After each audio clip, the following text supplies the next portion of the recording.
are we this morning? What is going on? I've had a morning. I've already had a morning. I'm just over the day already. Is it possible to even be over the day before the day has begun? That is the question I have for you today. Is it possible to be over the day before the day? Hi, Kathy. Yeah. And then, of course, no accountability, Dan. No accountability, Dan. It's my fault that I put that there, my starter there, and my starter has been there for weeks. It's my fault. That's what he said. It's my fault. Because although he left food on that community service and left it there for the dogs to get to knock down, it's my fault. It was my fault. My fault. No accountability. This guy has no accountability. And then had the common decency, then turned around this morning before I got on my live and said, hey, you wanna? No, I don't want to do anything. No accountability, ever. None. Drives me nuts. My fault. My fault because I left it there. My fault. My fault. And he was mad. He was mean about it. He was like, well, don't leave it there where the dogs can get it. Well, how about you clean up your mess and your food, and then that won't happen. Ugh, you guys, I can't win. I wanted to break out in tears this morning. The accountability, is like, I don't understand it. And then he's on there defending himself in my messages. He's defending myself in my messages. He's defending himself. How do you defend yourself when you leave a mess there every night? There's other things on there. And Betsy, if you guys know anything about sourdough, you know what I mean? It takes a long time. So between that and we had a crazy morning with Grandpa, and I'm just, Danielle, I need your help. And your sass, I think you're, but, Lori, I can't see the butt. But, hold on, Lori has the butt. Oh, shit, Lori, if I fall. But why are you stuck doing most of the, why am I stuck doing all that stuff? Lori, because, I don't know, because I've always done it.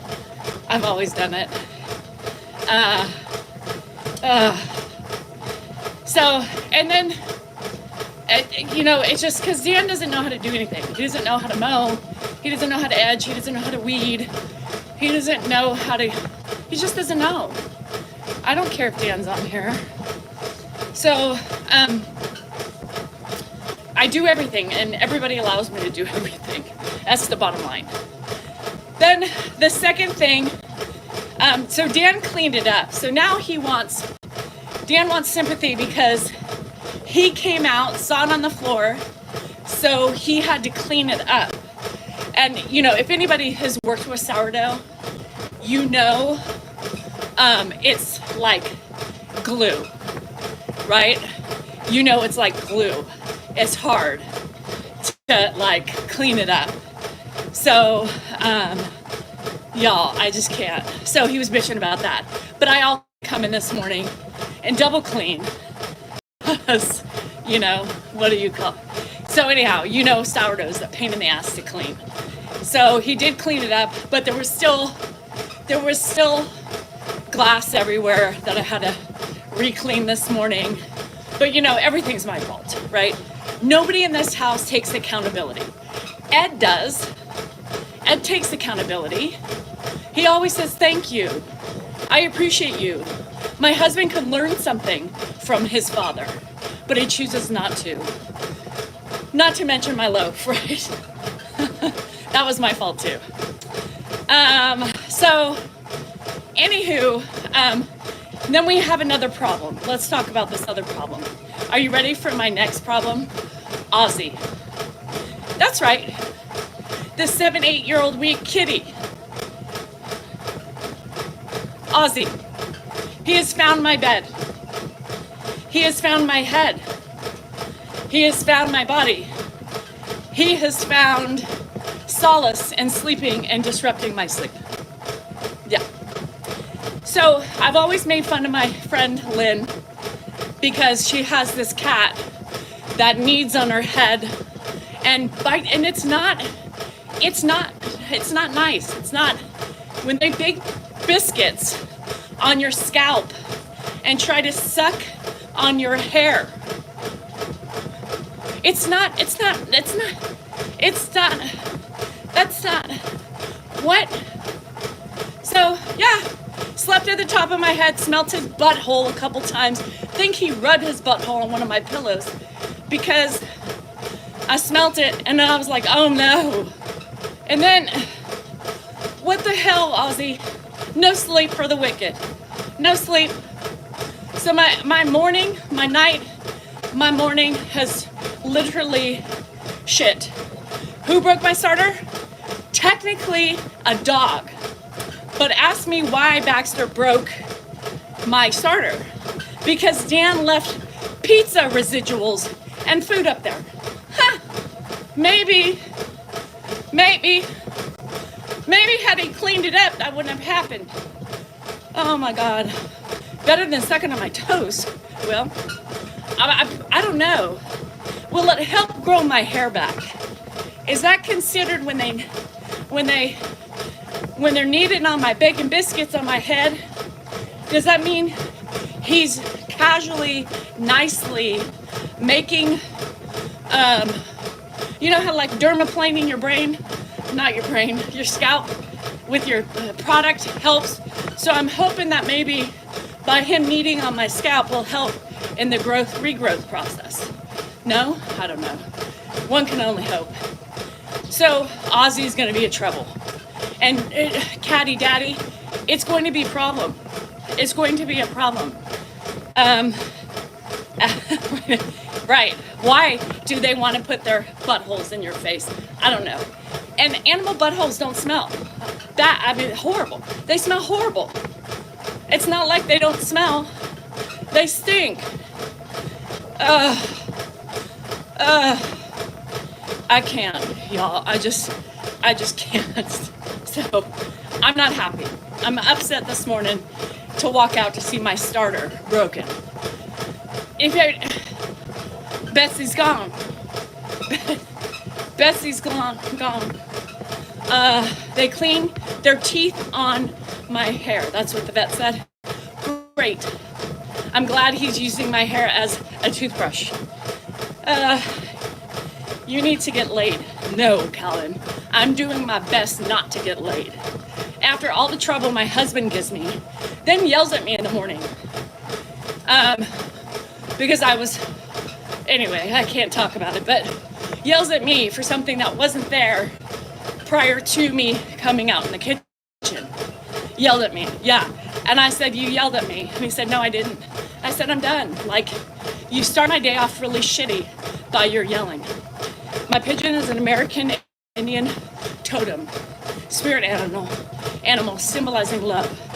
I love that. And the pink around its neck was amazing. Hi, couch potato. I know. R.I.P. Betsy. What am I gonna do? I'm so sad. Betsy. Nobody understands the hard work I put into this house. Put into my bread. Nobody understands. Andrew got up. I picked Ozzy up this morning and still loved on him. I let them lick my lips too. Don't let Ed see you do that, Catty Daddy, because they don't like it. Ed does not like it. The pigeon is still not being around.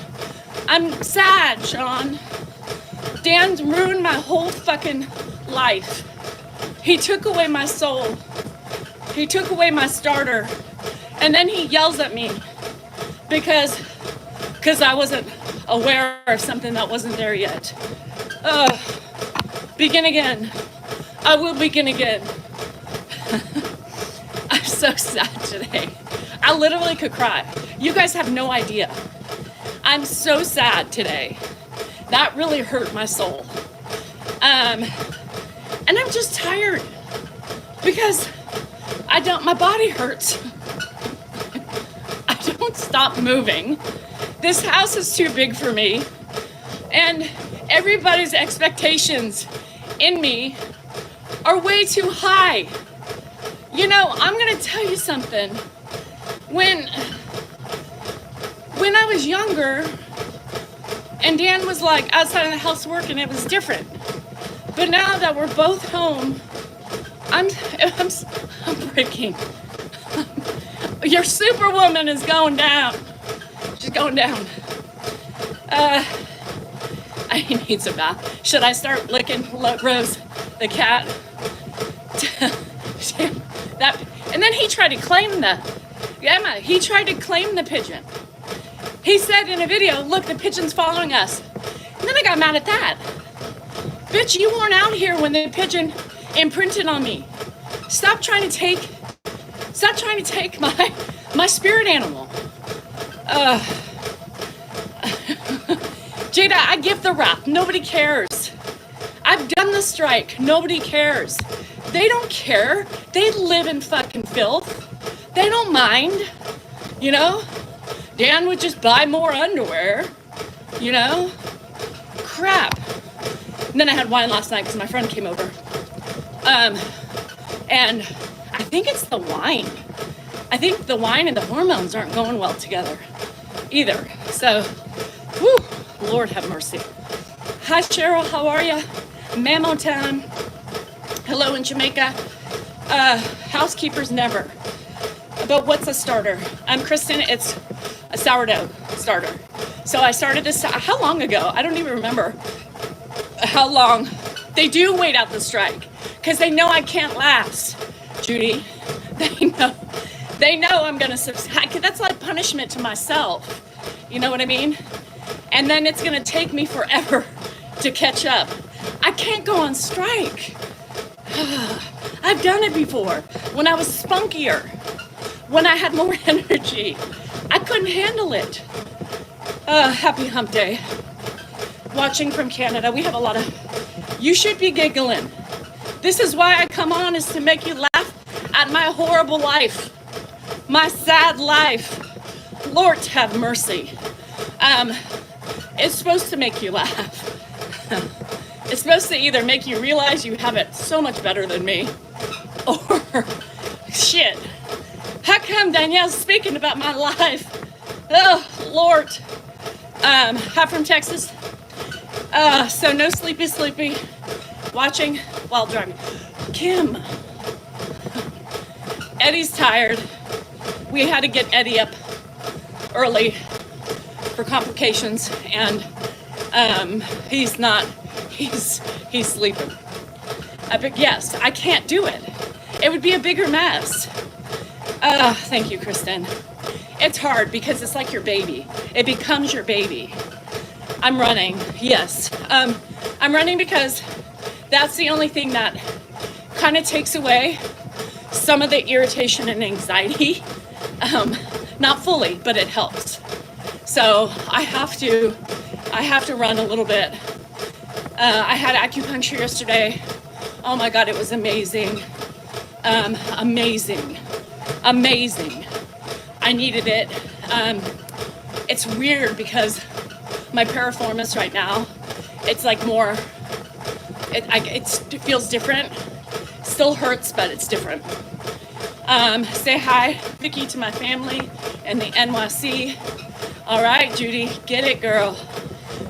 So that's it. How you all been? Horrible, Junior, horrible. Watching from close to intercourse, Allison. Everybody had such a little shitball over my intercourse hat. She's running because of exercise, yes.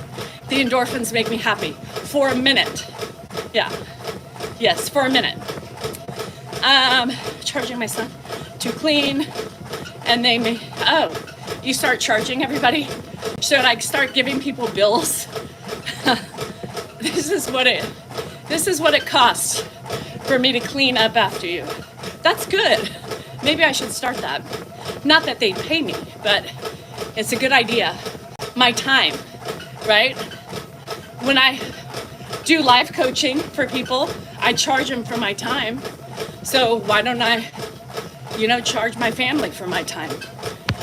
No, acupuncture is, Drake, acupuncture is fine. I was full-time coach for my husband. I'm so proud of what you do, Fred. Cindy, you know. If you know, you know. Ready for work. Bye, Kristen.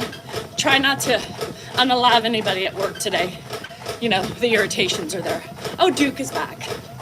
Yeah. Yes, I'm trying to show off. Yes, that's what I'm doing, Duke. I'm glad I can give you somebody to troll to keep you feeling like a true man. Yeah. Aloha, Robin. Christy, how you feeling today, girl? Are you somewhat, you're still alive, so that's number one. That's a good thing. How is everybody? Hi, Lindsay. You made it and you're alive. You made it. You need to go live in the gym. I don't like to go in the gym. I don't like people. You gotta like people. Yes, Lindsay, congrats. Congrats. Now I expect my G-Wagon since you sold your house. Just kidding. Not really, but kind of. Hi, Rita. Caring for my dad, Joe, right with you. You go back, girl. Right back at ya. I make enough off of everybody else. I do. Duke, please tell me what I'm making. I love when people come on and tell me, oh, yeah, girl, you need that. You go on that. Yeah, that's fine. I allow that to happen. Do it. I don't need a G-Wagon. I won't ever get one. That's fine. But go on your honeymoon. I love when people tell me, what I make. What I make. Isn't that great? Thinking that like I'm building, a gold castle or something with all the funds that I'm getting. I'm out of breath, Patricia. I should be running. Ivy, that's the funniest thing anybody has said. She said, you're running the wrong way. You should be running away from the house. That, my friend, is the God's fucking truth. Hi, Captain Crutch. How are you? I wanted to strangle him today, Tammy, and yesterday, a little bit yesterday. So, we all have our moments with Ed. I'm not perfect, but I do the best I can. Yeah, I love when people tell me, it's funny because they tell me that I get IHSS, I don't even know what it is. They tell me I make $65,000 a year from IHSS. I don't even know what that is. I don't, in-home something or other. So not only am I making $65,000 a year, I'm making millions off of social media. Well, if I'm making millions, tell me where it is. I would love it. So let me tell you, I don't know how the hell, people think this job is easy. Oh, you're using them. We were lucky to fall in a rhythm with social media to help us cope, to help us show people who are going through it that we're here to. And people want to defame us. They want to change the narrative of the things that I say on lives. They want to flip it to make it fit their evil thoughts. And it's god awful. I don't understand why people want to change what I tell you. Now I've got to be careful with what I say because of the ugly people, especially on Facebook, who want to take that, whatever the bits and pieces of truth that I give, and they want to flip it to make it look like we're evil people. And that, strapping them in and doing all this stuff. And it's so crazy to me. Thank you, Francine. Because all we're doing, Fred, is trying to keep him safe, trying to keep him as healthy as possible, and trying to keep his life as best as it can be given the circumstances. So, I keep telling them because it irritates the crap out of me how people judge somebody. Yeah. And then when they tell us how much, thank you, Vicky, and they tell you, and Kathy, I'm so jealous that Ed will, this legacy that we have created for Ed. I'm so jealous that I didn't have it with my mom. God, how would I have loved to do and to document. You finished my book, Donna? Oh, yay! How I would have loved to have the same memories for my mom. Instead, I don't. People need to look at the bigger picture than what their eyes are telling them. My money was hidden in the bread starter. Well, now I'm fucked. So, it's crazy. No booty for Dan. No, I'm angry. And she closes tight. She's never been so tight in her entire life. Maybe when she was 16, but as she is now. When Dan continues to piss me off, it's like a vice grip, and she doesn't open. She is pissed off. She is fuming. She is steaming, and she is not happy. Yes, Nancy, it's so ugly. Betsy got broke because Dan left pizza on the, his messes he likes to leave for me for the morning time. Well, he left pizza out, and Baxter knocked over my starter.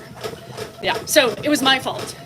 Dan told me this morning it was my fault because I left the starter there, which is always there. Yeah. So you finished my book, John? Are you lying? Are you serious? I spent money. Yeah, clearly angrier. Dan is in the background because he's pissed, because he thinks that he's correct in this battle of my starter. And Dan never takes fault for anything. So I have a video of him saying, and it'll be shared tomorrow, that he blamed me for putting it there. Blame you. I said if I got as much to blame as I am, that's your problem. You take no responsibility. Now Dan's saying, I don't take any responsibility. He might have jumped up for that. Maybe he smelled the sourdough. He eats it. Maybe he just got up and got your sourdough. Pizza may have nothing to do with it. They requested pizza. And you wonder why he's closed off? That's why. Always deflecting. I don't know how he could have been an efficient attorney because always gaslighting. Now he's inside because he's pissed. Now he's angry because I'm angry. Now he's saying, you don't practice what you preach. He's like the trolls. You don't practice what you preach. I don't practice what I preach. It's coming from my number one troll that lives with me. When I got up Myra, there was sausage, there was hamburger, there was all the makings because he takes off all the shit on it. So I can't win. It's like, so I live in just frustration because I know that anytime I'm pissed, it doesn't matter because he doesn't recognize it. It's a vice grip. Calvin, it sure is. Yeah, no apologize. He came out with well, it's your fault too because you shouldn't have put it there. Basically saying, I make a mess there every night. So you shouldn't do it. Well, then maybe you should have moved it knowing you were going to leave shit behind. I'm done. I can't. It's very frustrating. Yes. And Yolanda, let's not even forget about the cleaning. It's Baxter. Coda can't do that because they're hips. I think they know. And so Coda won't jump up. It's Baxter. And so he uses his paws. He does everything. But that's what I live with. I live with, and that's what I said. Well, maybe if you cleaned up your mess after you shove your fucking face with food, then maybe that wouldn't have happened. Period. Just clean up your mess. How about start with square one? Clean up your mess. Right. No, it shouldn't have happened. Uh, I know, Tammy. I know, Tammy. And so that's what I'm saying. Let's start with the basics. Clean up. And then maybe the dogs won't be tempted to cause any more mischief. I would beat his ass, mother clucker. On Dan only. Yeah, well, it's closed. She grew some teeth too. You know, whenever she gets mad, she's also grows. Her fangs come down. Yeah. I'm thinking I need to go.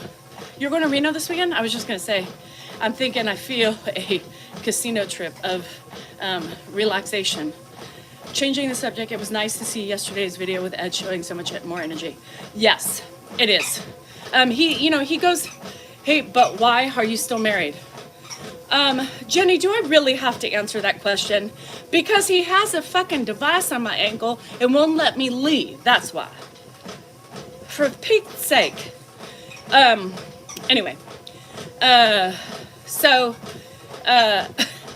You guys who come in and you say stupid questions like that, right? You write, well, why are you still married? There's more to life. There's more to a person than their fucking messy ways. He deflects, right? He's a deflector, always has been. Because everybody always attacks him. I wonder why. But regardless, there's more to marriage than their flaws, right? He's a flaw. He's a big flaw. And he won't let me leave. So if I try to leave within 100 miles radius, my beeper goes off, my police escorts come and grab me and bring me back home. So if you really want to know the truth, I can't escape him. There you have it. So anyway. And no, John. I can get a manhood anywhere I need it. It could be bigger, smaller, it could be crooked, it could be pointy, it could be all sorts of ways. It's not because of Dan's anaconda. No. Hello from Iowa. Hi, Kale. You're welcome. I try to keep it as real as possible. But the casino is my stress relief too. And it's been a couple weeks of me, since Mother's Day. When was Mother's Day?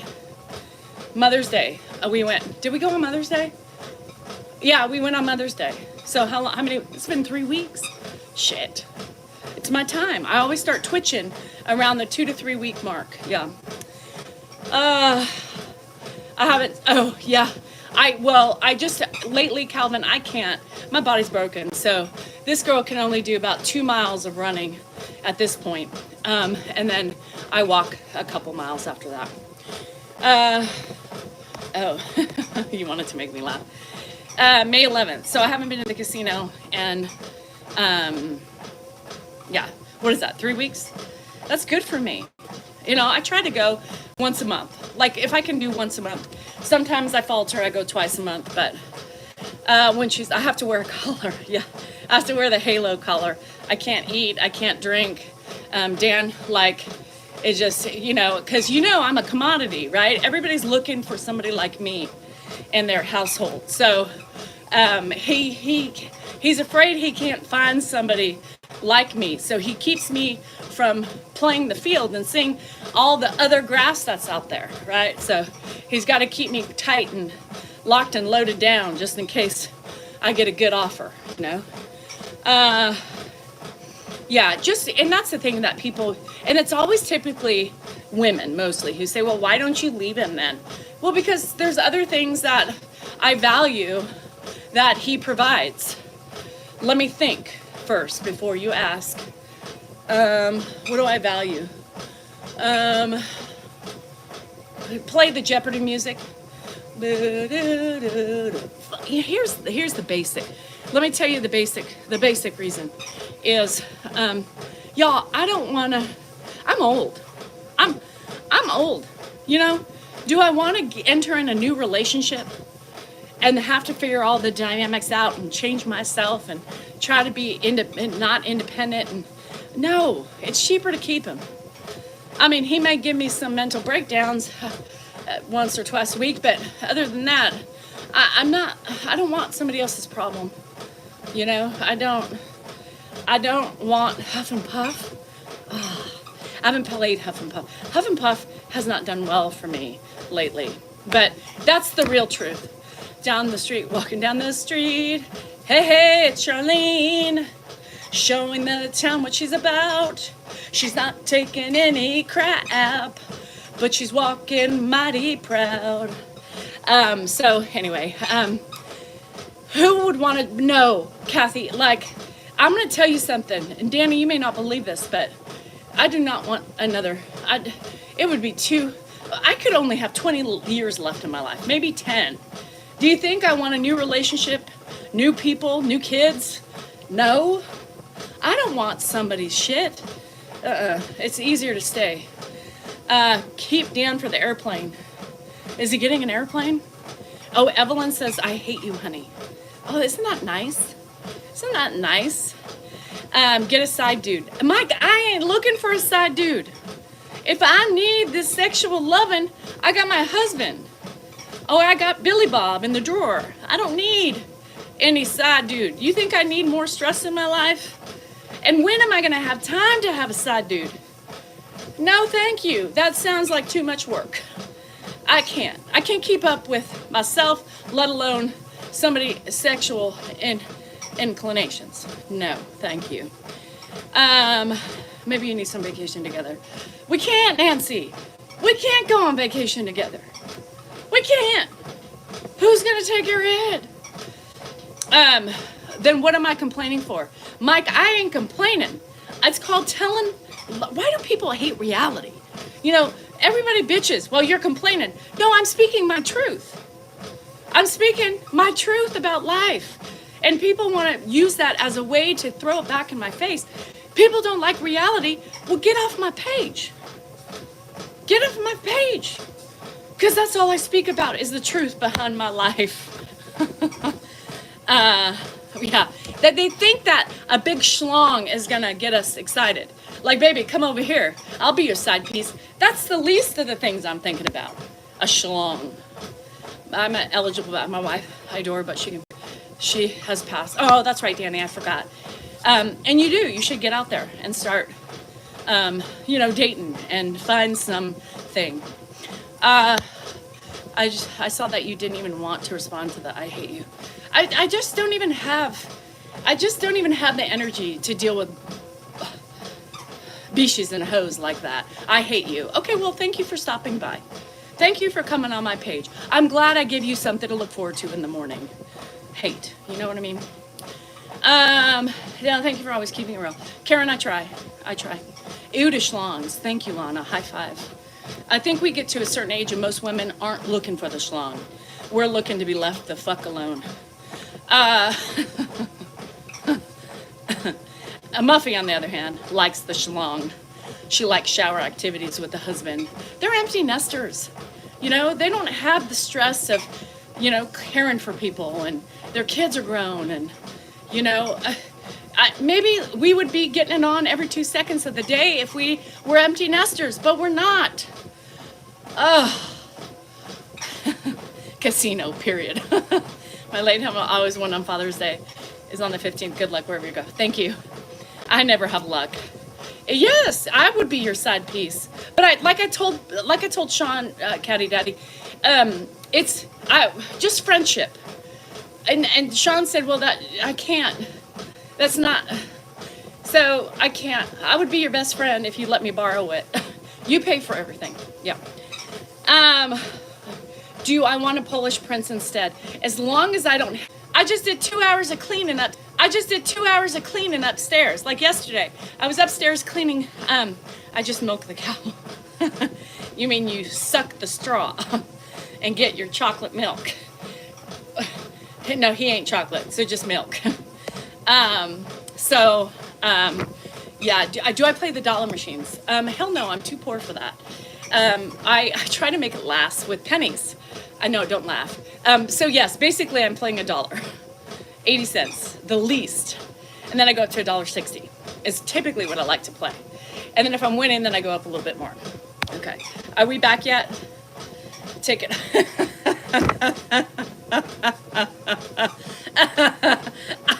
Oh, Drake.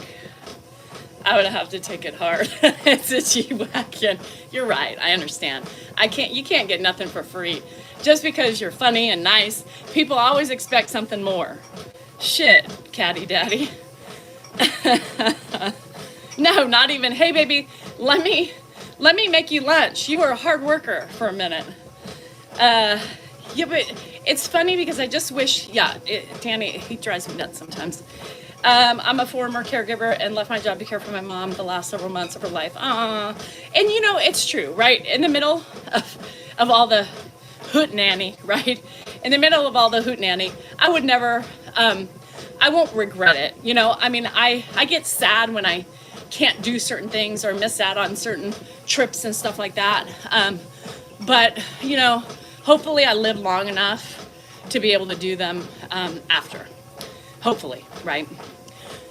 I know. And Deb, I try. I always take more on, and that's just my nature, because I try to help everybody and help myself. And it's just, I like my house a certain way. I like my yard a certain way.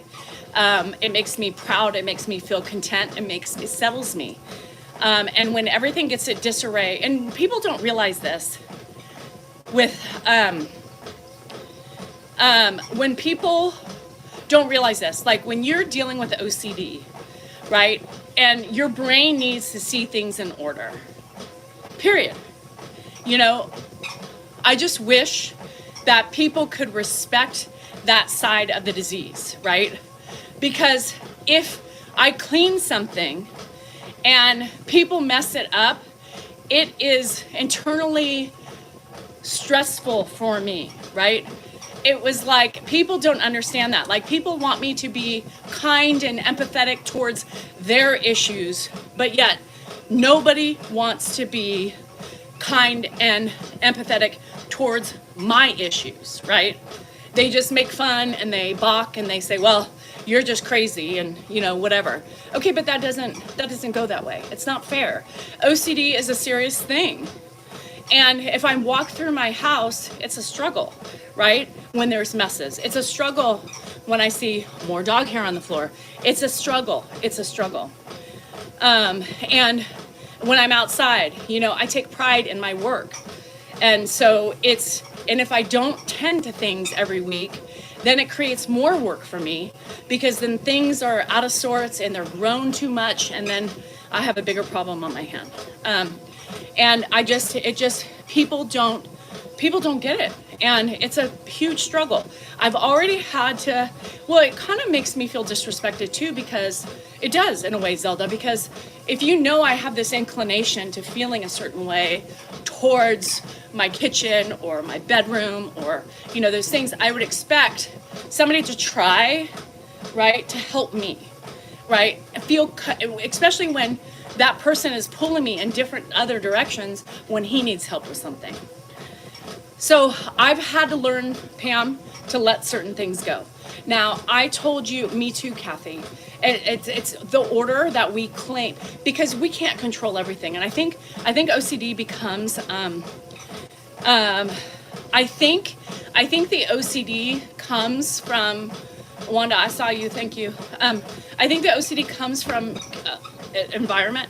I think you develop OCD after life-changing events. My OCD started when my mom died, right? I couldn't control her death. So I started controlling my environment, and that's when it started. When I'm really stressed, angry, guess what I do? I clean, I organize, I rearrange. I do all those things because it helps my mind calm. It helps my mind calm.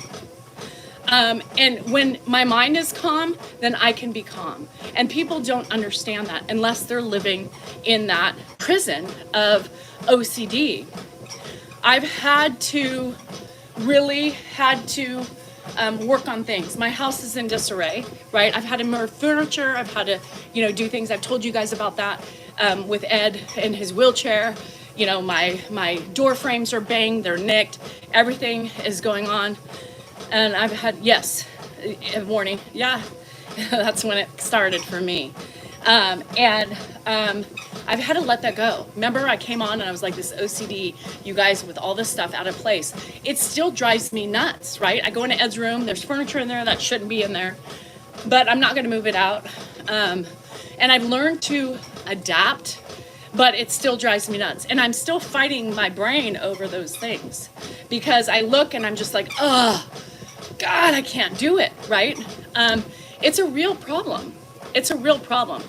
But if you live with your wife who has the same thing, you should also try to be empathetic to her feelings and her needs as well. That's part of our needs, is respect with our own shit, right? Yeah, Lori. Life, at least you can clean and organize, yeah. And that's what it is. It just makes me happy. It makes me feel accomplished. And it's whatever our brain needs to stay sane, honestly. And I'm not OCD everywhere, right? I have drawers that I allow to be messy, all those things, but it's OCD. And I've let a lot of things go because I have to. But like my stairs have been,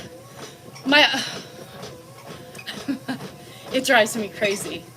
I have to get my stairs done, you know. But I've been trying to save money for my stairs. So it's just a lot, you guys. It's a lot that my brain has to take on, and I literally combust on some days. I combust with my pain and all that stuff. So we do what we got to do, right? We do what we got to do. We take the breaths, and sometimes the breaths just don't work. Yesterday, my friend came over. I had to do an earlier live and got off a little bit sooner than I would have, but and she wanted wine. She's like, "Girl, have my glass ready," you know. Yes, when you have OCD, and it does, Drake. I think that's right. Like a couple of you have said things, and I'm like, it is. And like Zelda said, disrespect. I think it's that, and it's mad because I have a disorder, right? I have a disorder. And leaving a mess makes me think you just don't care sometimes, right? Because I feel like, why would anybody do this to somebody who has a disorder like this? It's almost like they're fucking with you without the KY jelly. You know, it's like, it drives me insane. This morning, I was sad. This morning, I could have cried.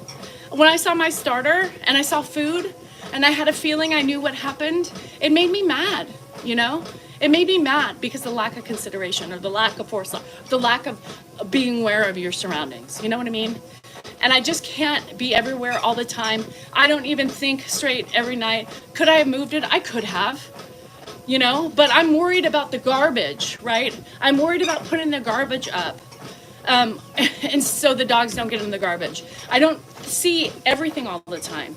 And if you want to blame me for having it there, I wasn't thinking that it was going to get knocked over. It hasn't in weeks, you know? So, and that's the thing I don't think people realize. And I definitely know that I don't think most people understand the severity of OCD with certain things. And just because you're OCD with, you know, our OCD might not line up all the time, but we're OCD about the things that really matter to us the most. So anyway, Carpet and friends came over and said to Steve, "Are you putting a new carpet down?" And I said, "Yes, we only bought it 10 years ago." Oh shit. Yeah, Ren, and I feel very deflated today. And that's because lack of sleep. I'm mad because my friend wanted wine and I drank my wine with her. I lost my starter that I grew from powder on up. Yeah, Betsy. My husband yelled at me saying it was my fault. And it would have made it so much better if he would just have taken the ownership and said, "Yeah, I fucked up. I'm sorry." It would have been like, "Yeah, you did." But the fact that he wants to continue to fight with me about that is just insane.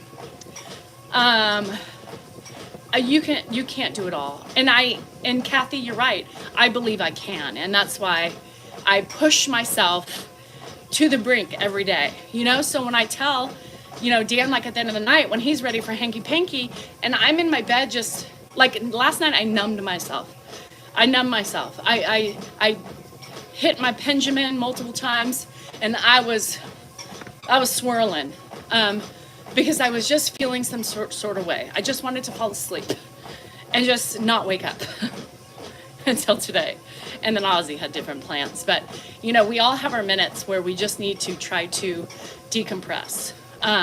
So it's really hard. And a starter, like, you know, he's probably thinking no big deal. You know what I mean? No big deal. And I'm thinking, you don't understand. That's a labor of love, you know? So I hope so, Ren. I hope so. And luckily, I have discard that I'll restart. Try to restart that today. It helps a little bit, GSR. But when you're in a, like I'm feeling slumpy today. I'm feeling really slumpy today. So it's hard. It's hard. It's helping, but it probably won't give me as most that I need to get out of it. It is like a baby. It's like my baby died. And it's hard.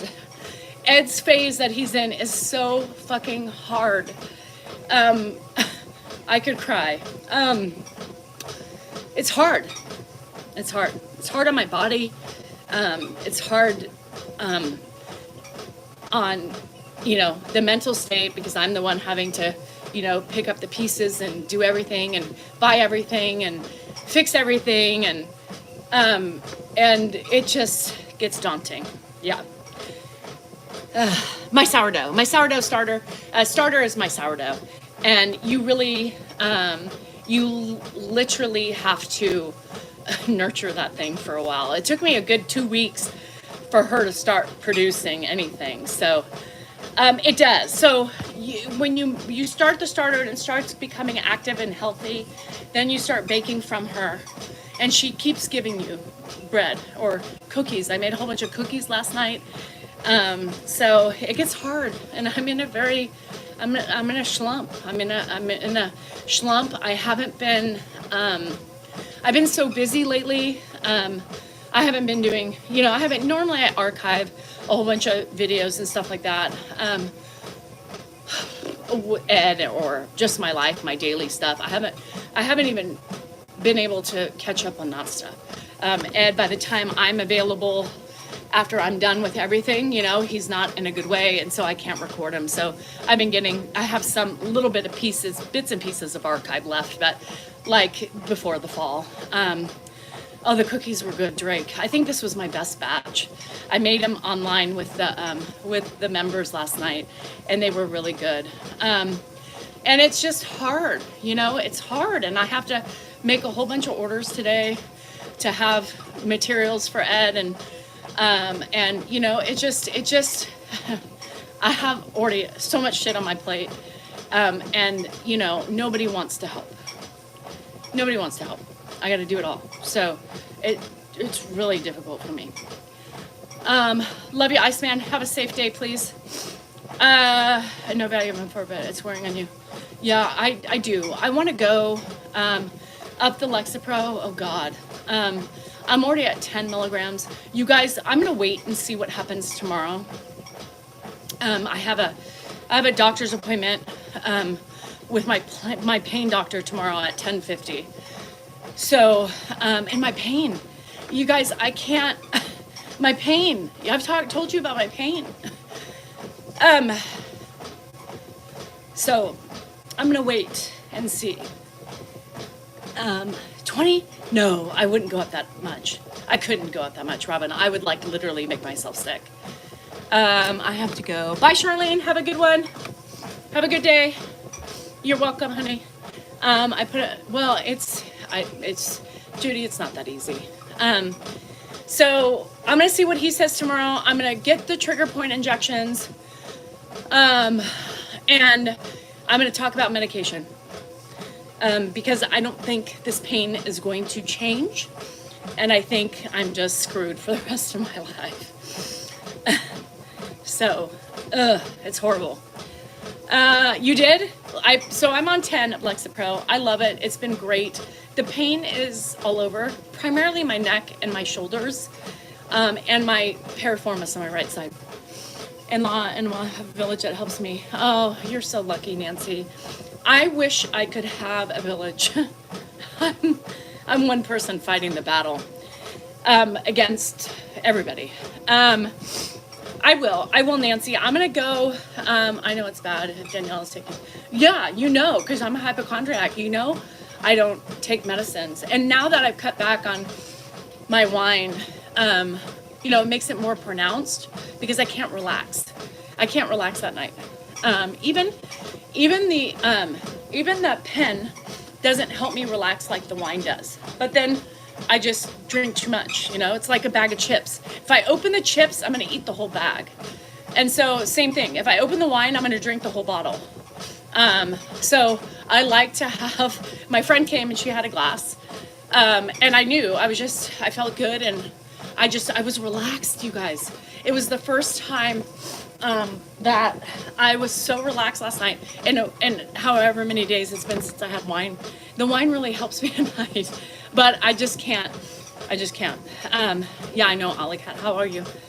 I do, Billy. I do, but the thing about the gummies is that sometimes you can't control them, and sometimes I see Jesus, and I don't want to see Jesus, and I don't want to see Elvis, and then I start panicking, and what happens is it doesn't relax me, because then I think I need to go to the ER, so I got those are tricky things, tricky. What do you have pain from? I have fibromyalgia. Yeah, Missy. So who's Elvis exactly? Let me tell you, he was also wearing his white performing suit with the rhinestones on the side and his chest hairs out. He was good looking. He sure was. He was amazing. But he's dead. So I didn't really want to see him. No, so I've had a couple of close encounters in the third kind, and no, and nothing's changed. It's been my normal percentage, So the Benjamin is different in that you can do it, and then all of a sudden you're like, whoa, it's different. So I don't know. It was Elvis, not Elvie. It was Elvis. It wasn't fat Elvis. No, he was sexy Elvis. Yeah. So I think what happened with the 5-0, he was alive one night, Dorothy. He sure was. When in the midst of my walking to Ed, Elvis was on the other side and he was dancing for me and he was singing. And I thought, oh shit, I got to get to Dan. Dan, I need to go to the ER. I just saw Elvis. Pain shooting left and right. Can't feel my toes. I feel like I'm walking to the side. Am I standing up? I don't feel like I am. I feel like I'm curved to the side, like Peyronie's disease. My top half broke. No. So he's like, no, you're fine. And so anyhow, and then Jesus came down. And other people know Jesus is Jesus. Yeah, Jesus. He was glowing. He had a perfect golden tan. His hair was glistening. And he was just sparkling. And yeah, no. I saw Elvis and Jesus in one night. In like probably a span of 10 seconds. So, no. So my fibromyalgia, I saw Elvis and Jesus. Jesus. I don't believe in Jesus, but he came and laid his hands upon me. Yeah. No, I saw Dan, I saw Grandpa, and then there was additional people in there, and it scared me. And when I saw Jesus, I was like, get me the fuck out. Is something wrong? Where am I alive? So, I have a hard time letting go. So if I'm looking for pain meds, if I'm looking for something to help my pain, I'm bad. Yeah, and Pedro came down. No, but then I took him the next night and I was fine. I was like, nope, I'm not going to let this stop me, right? I'm not going to, because that's how I confront my panic, is I hit it head on, and it was fine. It was fine. So, I don't know. I didn't see Princess die, no, not yet. There's always time. Last night, let me see. Last night, I was feeling good. I had like 2 glasses of wine, 2 big glasses of wine, because that was what was left in my bottle. And I had several of Benjamin joinings, hugs. And I was like, please just numb my body. I was in so much pain yesterday. And so, so anyway, there you have it. Gabapentin, I think that was one of the, I don't know yet what they're going to put me on, but so I don't know. That's why you saw the flying monkeys. I heard sour candies also, Sassy. But the problem is my sour candies don't always, I don't have any in a case of emergency because I open the bag and I eat the whole bag. So that's a problem. Yeah, that's a problem. So anyway, I'm just trying to find something that helps me relax, and just to take a chill pill. I love baby powder. Oh, hi, Andro. How are the puppies? How are the goats? How are the everything? Yeah, we'll see, Gracie. I'm gonna see. The gabapentin, all of the drugs that you could think of, and the only one that were from me was Lyrica. Okay. I've dreamed about Elvis. Well, I don't know. So, or Dan sucks the sugar off of them.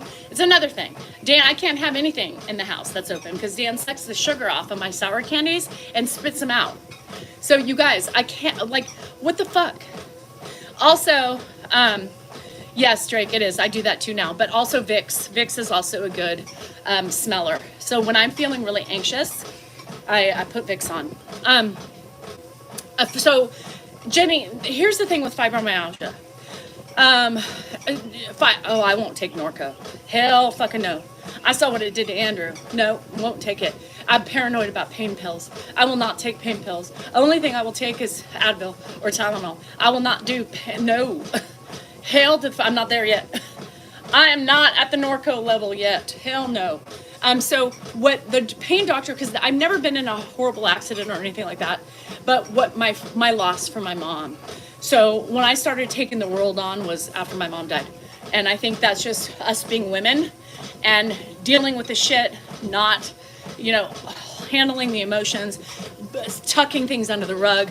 And eventually when you turn 50, you're in pain. And nobody knows where the pain is coming from, right? But that's why they call it fibromyalgia, because they don't know why I have this much pain, right?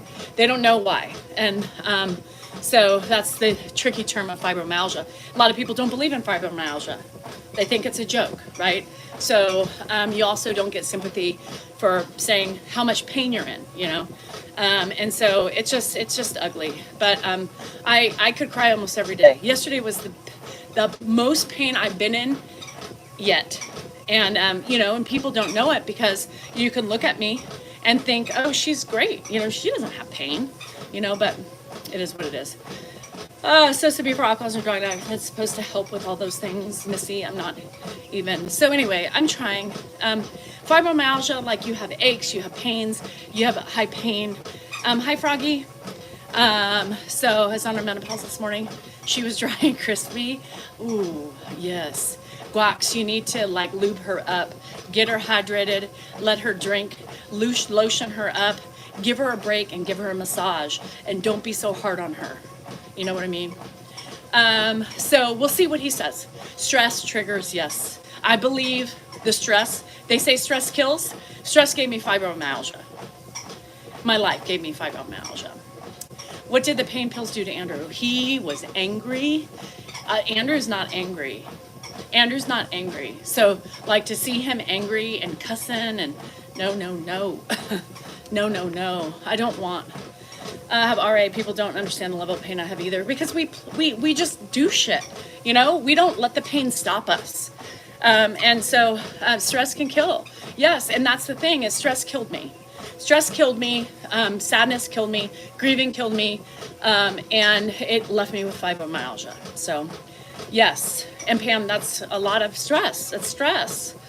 If you have a broken arm with a cast, people are like, oh, yeah. They don't understand the chronic pain. They don't get it. Thank you for the gifts, guys. They don't get it. They don't get the pain. And we just keep it to ourselves. I mean, I'll say, God, I'm hurting today. I'm really in pain. Well, why? Dan, well, why? Because I'm hurting. And when you're hurting and when you're in this much pain, you don't feel like pleasuring somebody else, let alone the pleasure. You're not going to find the pleasure for yourself, right? Well, let me try. No, you don't want to be touched. You don't want to be touched because you hurt so bad. They don't get it. And it's hard because people don't get it. It's the invisible pain. Yeah. And it sometimes breaks me in tears. And I cry, I do my little cry, and then I just continue with my day. I continue with my day. Like yesterday, I had to do some things for Ed in the morning time and change him, and I was crying. I mean, I had tears. I had tears coming down my eyes because I hurt so bad, but I didn't have anybody else to help me, and I needed to do it. I needed to get him up and moving and clean, and I sat and cried a little bit because it hurts so bad. It hurts to bend over sometimes, it hurts to squat. So sometimes the exercise helps me. You had a breakthrough or a breakdown. So I do the best I can, you guys. But just, you have to keep going because nobody else is going to do it. Because her sister suddenly died 10 years ago at 35. It's so horrible, Judy. And I'm telling you, alcohol, for most people is such a, like for me, I don't run away. Like my mom was a binge alcoholic. She was trying to run away from her problems because she was so unhappy. You know what I mean? She was so unhappy with her life. And I'm not drinking because I'm unhappy, I'm drinking because I want to relax. And I just want to feel a level of comfort in my body. And I love the taste of alcohol. I enjoy my wine. I love my wine with my strawberries in it, and it gives me just a little bit of come down to where it just makes me feel happy, makes me feel relaxed. I can't relax. Exercise probably, Susan, is probably not great, but if I didn't exercise, I would be a lost soul. I would be a lost soul. I would be a lost soul. Exercise is the only thing that keeps me somewhat sane in starting my day. It's been such a part. The minute I can't exercise, y'all need to watch out because they're gonna have to 5150 me. I push through it. Right now, my neck hurts, my butt hurts, but it's not like it gets any better anyway, so I might as well continue to do what I enjoy doing. I'm hurting, for certain, I'm hurting. But what am I gonna do? Not do it? Yes, it relaxes me, that's why I drink, 100%. Is Dan watching? He watches, yeah, he has it on in the background probably. So I push through. I'm stubborn, if y'all didn't know that. I'm stubborn, and so I refuse to let the pain get the best of me. And I refuse to become stagnant because of the pain. Because then I would change and be a whole different person. And my favorite tumbler. Yes, Yolanda, it's my neck, it's my back. When my acupuncturist touched my body yesterday, she didn't even have to press, and she's like, oh my. Oh my. Yeah, I told you oh my before you even touched me.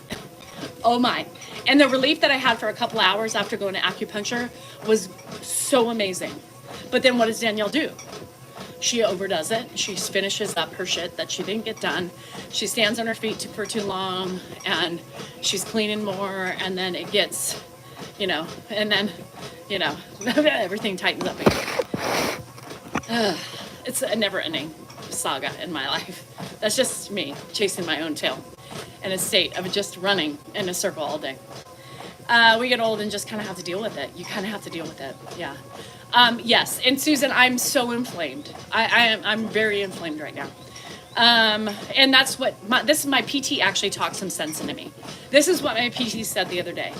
I love acupuncture, Nancy, I do. I do that too, Judy, don't worry about it, but I do. But it's not the same. Fern is not the same for me as wine. Wine gets to where I need it to be. The other stuff, not so much. It doesn't relax me as much as the wine. It just doesn't work for me that way. I wish I could just do that and be happy, but I get too paranoid. I get too like, sometimes it gives me anxiety. Some certain things, it gives me anxiety. Alcohol doesn't give me anxiety. The other stuff does. I also tried the gluten thing. Yeah, and that's what I need to do, GSR. I just need to. I have a feeling, Jenny, that I'm gonna die. Yeah, I don't think.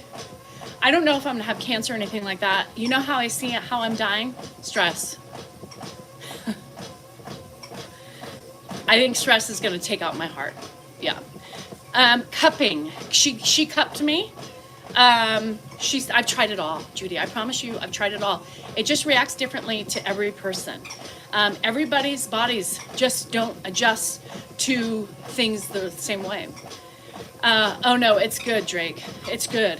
You just can't do too much, you know? You gotta, I don't know. Anyway, and it does give me a little bit of anxiety at night. So it gets my heart, like I feel, yeah, it gives me anxiety. It's the anxiety I feel from that. So, and I've tried all strains. I love Sauv Blanc, Sauv Blanc, Sauv Blanc. Because I insist on doing everything, I fell and gave myself more injuries. Yeah, stress is gonna kill me. I guarantee you that's the way I'm gonna die. 100%. I saw a vision. I had a vision. I had a vision of myself dying. Yeah. Anyway, the whole day, night. And I don't think I'm gonna live long, honestly, because of the stress. But I looked not much older. So that was scary. That was scary. It was spooky. Everything's been checked. Yeah, Kelly, I go every time. Remember just recently, Facebook, but just recently I had, you know, screening for endometriosis, cancer, all this shit in my body because of all the hormones. And I have an IUD and I'm on estrogen patches now. So my estrogen level has gone down tremendously, which is great because, you know, as we get older, high estrogen is not good. I know. No, I did. I can't. I wish I lied. I haven't told anybody this until today. I told you guys. I had a vision and it scared the shit out of me, but that's how I'm dying. That's how I know I'm dying. I'm dying because my body's just it's gonna give out. So, there you have it. So it's crazy. Yeah, it's crazy. When did you have that vision? A couple days ago. So that's also been fucking with my brain a little bit. Also, tomatoes and tomato sauce increases my fibrosis. Yes, you know, and I see that. So, Susan, since I've started this since I've gotten further, I mean it. I'm telling you. You guys don't believe me. I have visions. My visions scare the fuck out of me. Do they put you on progesterone? Yes, my IUD is progesterone. So I can't eat certain things anymore because of perimenopause. So tomato sauce upsets my stomach. I can have pizza because it's not that much, but spaghetti hurts me. Onions if I eat too many, and I love onions. Is your book on any of the ebook sites? No, just on Amazon. I can't drink coffee. That's why I drink my 1 Red Bull a day. Have you seen your pigeon? No, my pigeon's gone. She either found her way home or she's trying to find it. I don't know. Yeah, you know, and maybe that's why, bye Billy, I think that's why maybe the pigeon was here. It was shortly after the pigeon visited me that I had this sign. And maybe that's why, did I tell Dan about my vision? No, because he would poo-poo it. He doesn't believe in that stuff. So, oh yeah, I can see it in my face. I mean, my whole, I've aged so much in just the last couple of months. But yeah, I just can't. I was walking at a 1.5 incline and I just hit 5 miles. That's why my butt was hurting. So, oh, Pam, you're gonna have back surgery? I don't think I'm dying this year, but I don't know. It's unfair that all the good things make us feel bad. I know. And do I tell my mom stuff? Does your mom tell? No, my mom doesn't tell me stuff, and that's what pisses me off. Now, if I saw my mom, I think I would be nervous at this point. I was thinking of all these people who criticize you and what they say if something would happen to her. They wouldn't care. The mean people, they would say, "Oh, good. Now Dan could be happy again." The serious mean people who don't like me and chastise me on everything, I think they literally would throw a party if I died. Yeah, I think she would literally throw a party if I died. If I died. I think all those people would be like, ding dong, the witch is dead, the wicked witch, the wicked dead, ding dong, the wicked witch is dead. How many miles did you do? I did 5, so I ran 2 and walked 3. Do you get along with Dan's sister? I'm not loving her. Oh, Eileen, if only I could talk. Tommy, I'm in pain. Yeah, I'm in pain. Again, hi, Joni, how are you? Oldest son, it's been, oh no, I'm sorry. What's going on with your oldest son? So, I can't. I can't. Yeah, yeah, no, I can't go into detail about much on here. But it is what it is. A loaded question. Yeah. Anywho, how's the weather?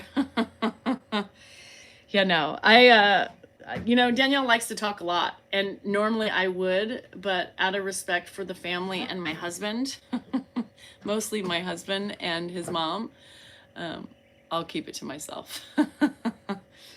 I'll keep it to myself. I'm stretching because my PT my PT, I was telling you, I would even cry if I wasn't going. You should cry.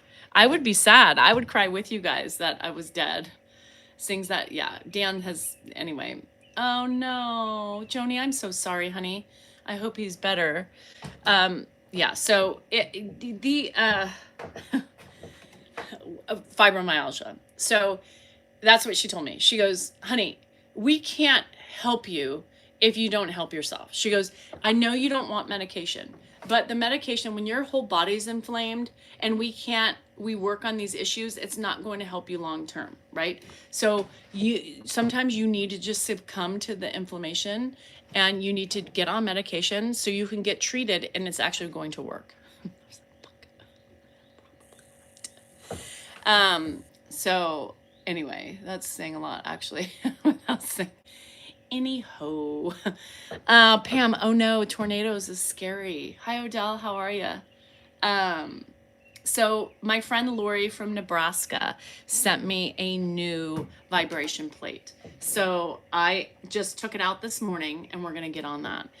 And feelings into hating someone. I know, and that's okay. Like, I don't like everybody. You know what I mean? I probably take care of Danielle doing things. I know. Well, no, Guax, I think I'm fine for a minute. Kelly, I don't know with the meds yet.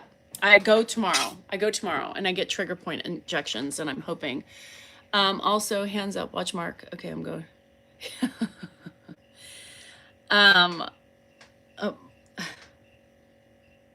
No more talking about the family because Danielle is going to slip and then I'm going to be in bigger trouble with the family. You don't know who's watching. That's the thing. You don't know who's watching. My doctor is not a rheumatologist. No, it's a pain doctor. They have me on Cymbalta for 5 months and I hate taking meds, but gave in and it has helped a lot. Okay, good to know, Kelly. Does it make you gain weight? Later review side effects can be awful. I know, and everybody's different, and that's what scares me. But you almost have to try certain things to get, I don't know. I just want to hear her voice one more time, but it becomes creepy. We had a bad one about a month ago. It was real bad. I was just worried about my dogs and cats. No, I can't spill it. I can't spill it. Here's the thing. Watch my back. My back is, how many people are after me, Eileen? Everybody is after me. Like, I I really should hire protection. I mean, if you really think about it. And I don't think that the family is going to take me down or off me. I'm more worried about the crazy people out there who text me every day and who take me down on TikTok. Like, I'm more worried about them taking my life or following me, or I'll be the next Princess Di because I was involved in a chase. Somebody was trying to run me off the road or something. I think that's another scare of mine. Oh shit! But I think it's from, yeah, okay, because I don't want to.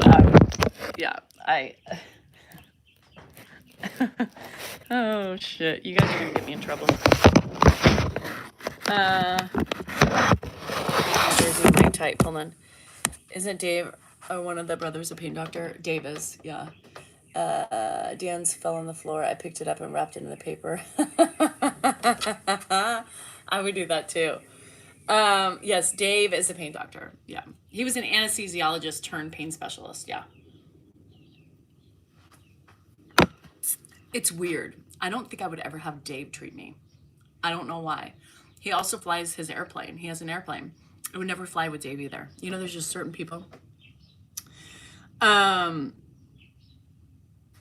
know. I did an institute and they did blood work and then approved meds. And I asked him about seeing a rheumatologist, but based on my MRI and everything, I don't know. They just didn't feel that was. Why is Dan's mom not fond of Ed? Nobody was really fond of Ed, Claudia. Nobody was really fond of Ed.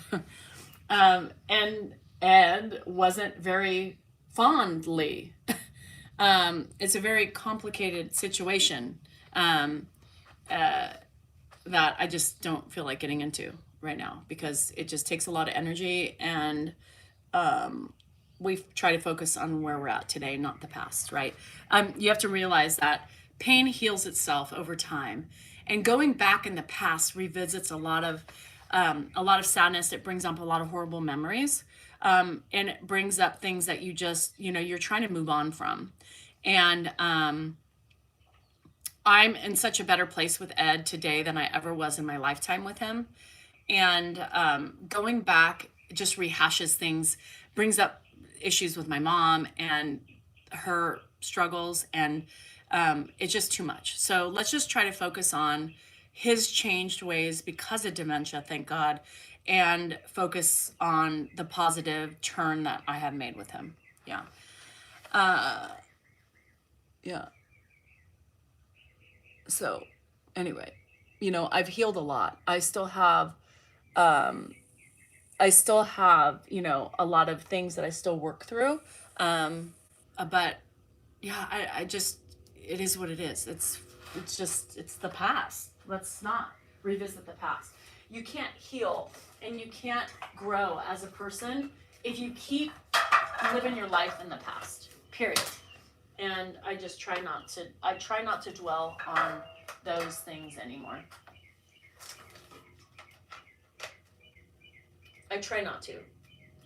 It happens sometimes, but I try not to. Let me get on this Marat plate and see if this helps me today. So Lori, thank you so much, again, from Nebraska, for sending me this plate, and it's pink. When someone hurts you so bad, and in the long run, the guys, yeah. So here's the thing, Ed's lucky, okay? Ed's lucky. Let's put this in a way that most people understand. Ed's lucky. He's different. Ed's lucky for his own sake living in my house. He's lucky that he changed, because I wouldn't have been able to care for him if he didn't. With him changing, gave me, look, no squeaks. With him changing, gave me the ability to work on my pain and my PTSD with the things that happen in our life. He was that hard because it does seem like more his kids aren't that fond of him. Ed's left a mark with everybody. Ed's left a mark with everybody. Some people can get over it a lot easier than others, period. How is it, Dan, okay with him? Dan really wasn't around him, you guys. I mean, Ed didn't raise Dan. Let's be real. Dan wasn't raised by his dad. Dan was like almost 8, if 8, and he moved out of the house. And he didn't raise him. I mean, Ed, moved somewhere, he was in school, and Ed, he really wasn't around his dad. He's probably been around his dad more now than he's ever been in his lifetime, if you really want to think about it. And Ed, he's very stubborn. I mean, and a lot of people can see his, you can see his dominance and his feistiness in some videos. And sometimes I'm on a live and they can see it. They're like, holy crap, Ed's feisty today. And you get feisty back because you have to, because you have to show him who's boss. It's the only way. People don't understand my dynamic with Ed. Nobody understands it, right? Nobody understands the dynamic that I have. You have to get feisty with Ed back. There is a reason to why I communicate with him certain ways, because he needs to know he's not the boss in the situation.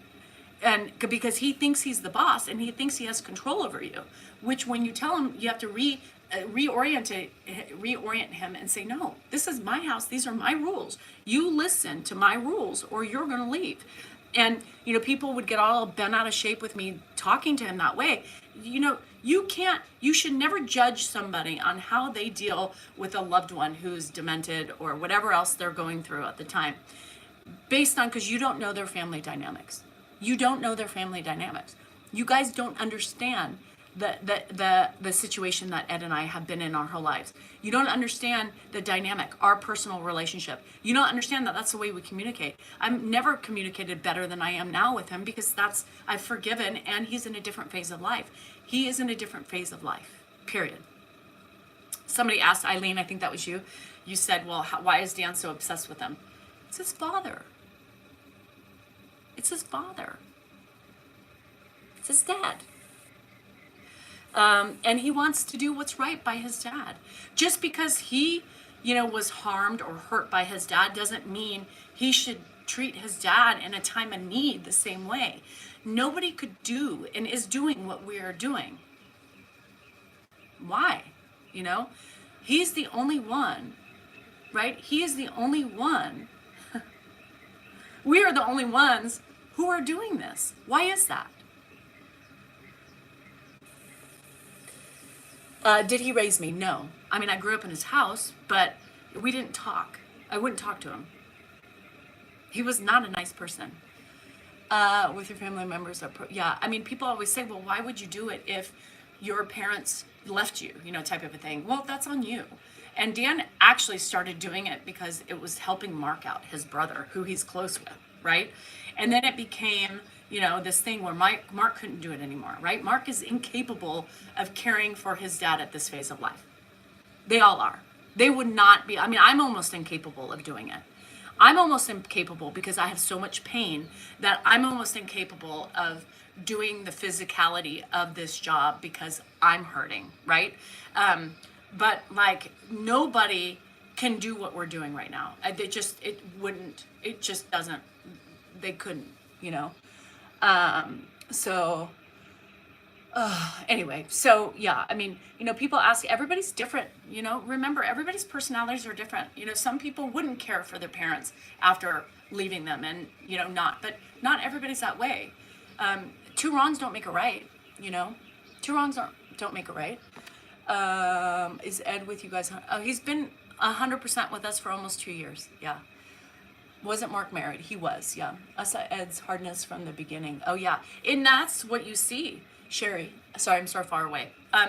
That's what you see. That first video that Dan posted with Ed being stubborn, I posted an old video the other day because it came up on my TikTok timeline of him doing the same thing. Well, I'm doing it.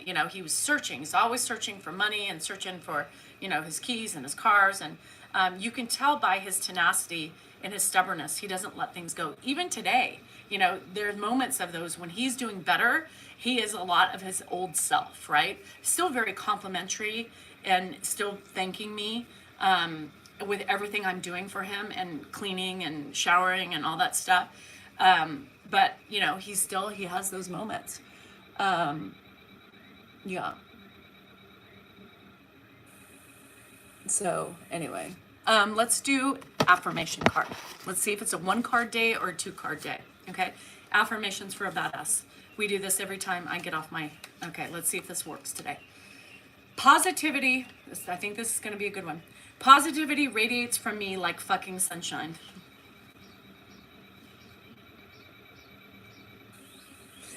Positivity radiates from me like fucking sunshine. I hope it does. Not all the time. I try to be as positive as I can be. For you guys too. I try to turn my strife into something positive for you guys to laugh at. So just for a moment, you know, just for a moment, you guys can put aside your stress and your irritations of the day and just laugh. The hell to the no. Do you see having to put Ed somewhere when you are to the point you can't? Dorothy, we tried. We're going to try not to. I mean, if at some point we can't take care of him and it's unsafe for him to be in the house, then maybe that's something we'll have to talk about. But at this point, we're hoping he dies peacefully here. As for, wait, what was the... Eileen, you're going hard at it today. What's with the food, money, and house? Control, right? He provided the money. The house, and he provided the food. So Ed was a very controlling guy. I mean, you should be able to pick up on that. I mean, obviously, if there's all that, he thinks he is paying for the bills. He's paying for all the shit because he was a provider, right? For his household. My mom worked, so, you know, she pretty much took care of me, but he, you know, I don't know what he paid for, but my mom also contributed. You know, my mom also's money when she passed contributed to his estate, right? So you guys have to keep that in mind, that my mom's money is also in the estate. So did you take a break from the vibration plate? Okay, no. So I didn't take a break on purpose, Zelda. I stopped using my plate because it squeaks and it was irritating me. And so Lori from Nebraska sent me a new plate. And by taking a break from it, yes, I started paying more. I was trying to get back what he didn't have. Probably. I mean, Eileen, you have to understand that there's a lot of things Dan hasn't come. I'm a child development major, right? Which is child psychology, blah, blah, blah, blah, blah. There's a lot of things that I can guarantee you Dan has never gotten to the, like all of our problems that we have currently are in relation to our first 7 years of life, right? I say this all the time. Every trauma we have now in our adult life has something to do with our childhood memories. There is probably so much involved in Dan's behavior today that he has never realized and or taken the time to understand from his past. I also believe it's making amends with his dad. I've said that from day one. I've felt that way because I'm also understand the human brain, especially the childhood brain, which is really the most formative years of life. Psychology is the whole, the brain mechanisms and the functions and all that stuff. But all the majority of the shit happens when you're a young child. So, did your mom have good years with him? No. My mom's best years started happening when they built a house up here. She built her house, designed it for the first time in her life. And when I provided her with grandkids. And their life got better, right? Because they had something to look forward to. They moved up here to be closer to the grandbabies. And their life was surrounded by us, yes. So that's when my mom's life, I think, got much better. But she still had her demons. That's the facts. Psychology is a huge function in all of our lives. So yes, I believe a lot of his issues are childhood related that he has today with me, with anybody else. Thank you, Lori. I can't thank because I needed this and I haven't had the time to fix my vibration plate or understand how it works. So Lori, you are appreciated every day. And she got me pink. Yes. So it's just, what years do you think for a child is the most? It's 0 to 7. All your issues are based from 0 to 7. It doesn't have to be physical abuse, doesn't have to be sexual abuse, it doesn't have to be any of that stuff. It has to be just what your brain finds traumatic at the time. It could be being yelled at for getting in trouble for something. I can guarantee you, Dan, there's also some underlying issues as well as to why. My opinion, just knowing childhood and knowing, the issues of being a product of divorce and all those things. I bet you a lot of those things and a lot of the issues that he has taken care of his dad is also one of those things. Not only that, but, trying to also have people see him in a different light. He works hard to really, it makes him happy that people love him. And I think it finds some inner peace within him. And I think he gets enjoyment really out of it every day. It's hard, but I think he does. And it's a healing for him, I bet. Yes. Yes, Sadie. Oh, thanks, Carla. I appreciate you. Wait, yes. Wait, duh, Lily.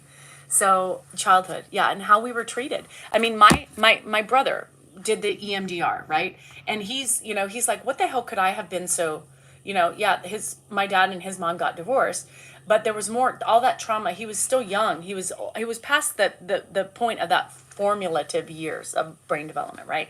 So he did EMDR, and I'm not going to get specific, but there was a couple of things that he took onto him. Like, he got yelled at one time for hurting his older brother by my dad, right? They were jumping on the bed, having a good time. And so he took that in his brain and thought, I'm always getting in trouble. I'm responsible for hurting people, right? Or, whatever. So he's changed that. So now he's always worried about, he kind of gives his soul to everybody because he doesn't want to hurt people, right? So we accommodate based on what our trauma was. And so there's a lot of his basic foundation is basically, I'm a failure, right? I'm a failure because I hurt my brother, right? So he takes that in, I'm a failure, to his whole life. And if you look at his life now, and he looks at it in the bigger picture now that he has a better understanding, then, he's like, holy shit, now I get why I have these feelings. It's crazy, So, it kind of helps you realize what your trigger is and how to be more aware of it and how to fix it. So, I mean, it's amazing, really. And see what I mean? It's not, he's always looking for acceptance and approval. So it doesn't have to be physical abuse or anything. It's the basic foundations of growing up and being yelled at and feeling responsible for something, right? I felt responsible for my mom's drinking. I told you guys, I remember a moment when I was 3.5, 4, and my mom took us away from Nashville, the family that, we had. And that's why I think I feel too, because I feel so, she took me away from family, and I have this weird family thing, of being abandoned.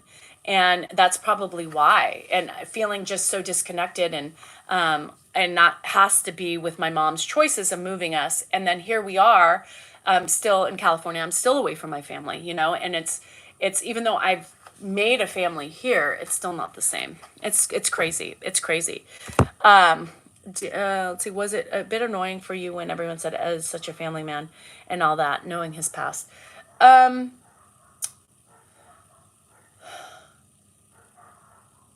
No, because I know the truth, and to explain everything is just too daunting for me. But no, that doesn't bug me. Other things bug me, but that does not bug me. No. So then my kids blame me. I tried to hide things from them, but to save them, but now they blame me for it. Yeah, it's what they see, what they saw. Kids we're very observant. Kids are very observant. And again, I have a flashback in my brain from looking at a big jug, of wine, like Galileo, one of those big, like, Italian jug things. And my mom passed out in the bed. Making that connection at 4 years old is insane. and seeing that, right? And then knowing at that point that I had to be a mom. And that's part of the reason why I'm probably such a caretaker today, is because of that. Like, I just felt like I needed to be her parent. Crazy, right? Is that not crazy? Hi, Julie. How you doing, girl? You're my mom and drank a lot. What I seem I didn't even want to drink as a group. I hate beer for what. And so for me, I don't hate it. I think I'm hard on myself for drinking too much because I know what I could turn into. You know what I mean? I don't want to become like my parents. I don't want to be a pass out drunk that can't function. I'm beyond that point, right? Because I have never been that point. I've never been there. So I do get hard on myself with drinking alcohol. And I shouldn't be as hard on myself as drinking alcohol because I don't have the same issues and I don't run away like they ran away. But I had to. Yeah, well, and that's crazy, Debbie. But they do. You can't help what they blame you for. You know what I mean? Like, it's something they have to get over. That's something they have to understand. And as older kids, they should understand that. But if they're just not getting to the reality of life and why, and you were doing it for them, you know, people sometimes you need to learn. They need to learn more about themselves and learn to move on. And that's what is hard because self-reflection is it's easier to point fingers at other people, right? It's easier. Thank you, Carol. It's easier to point fingers and blame other people for their mistakes or their problems, right?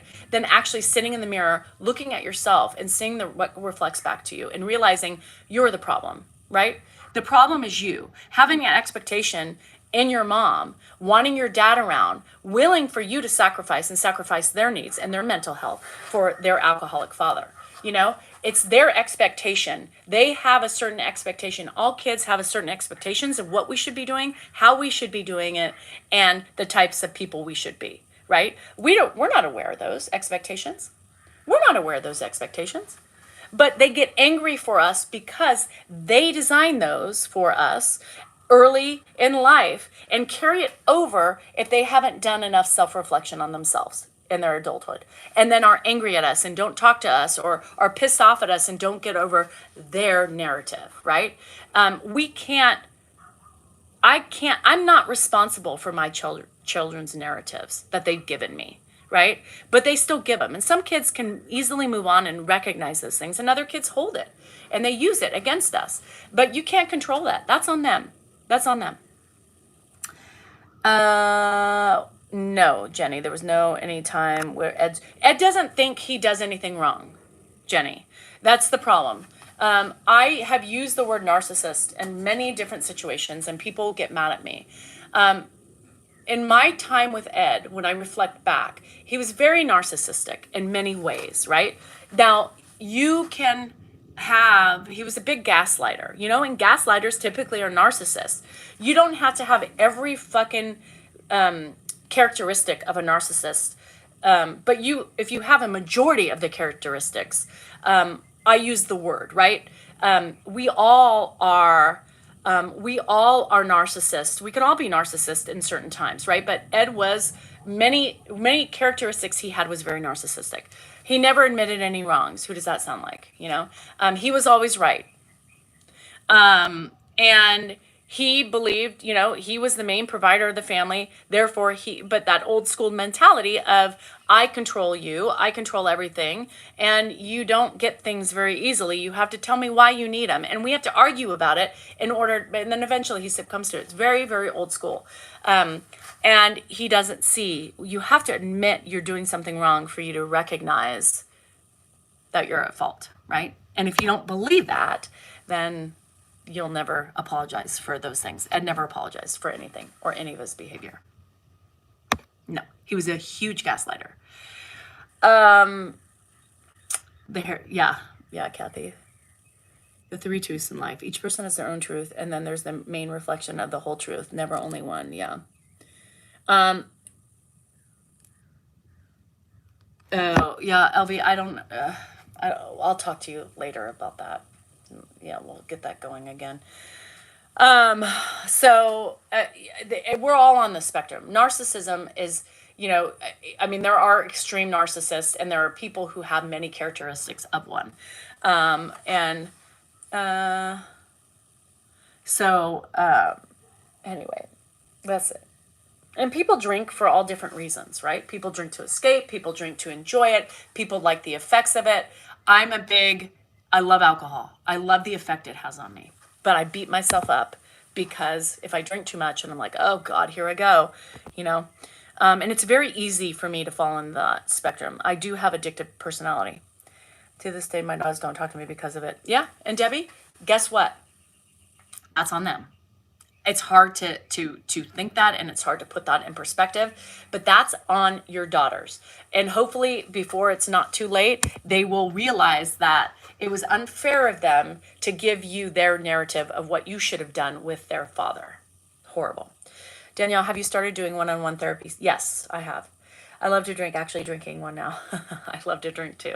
Congratulations, Kelly. That is huge. That's a huge accomplishment.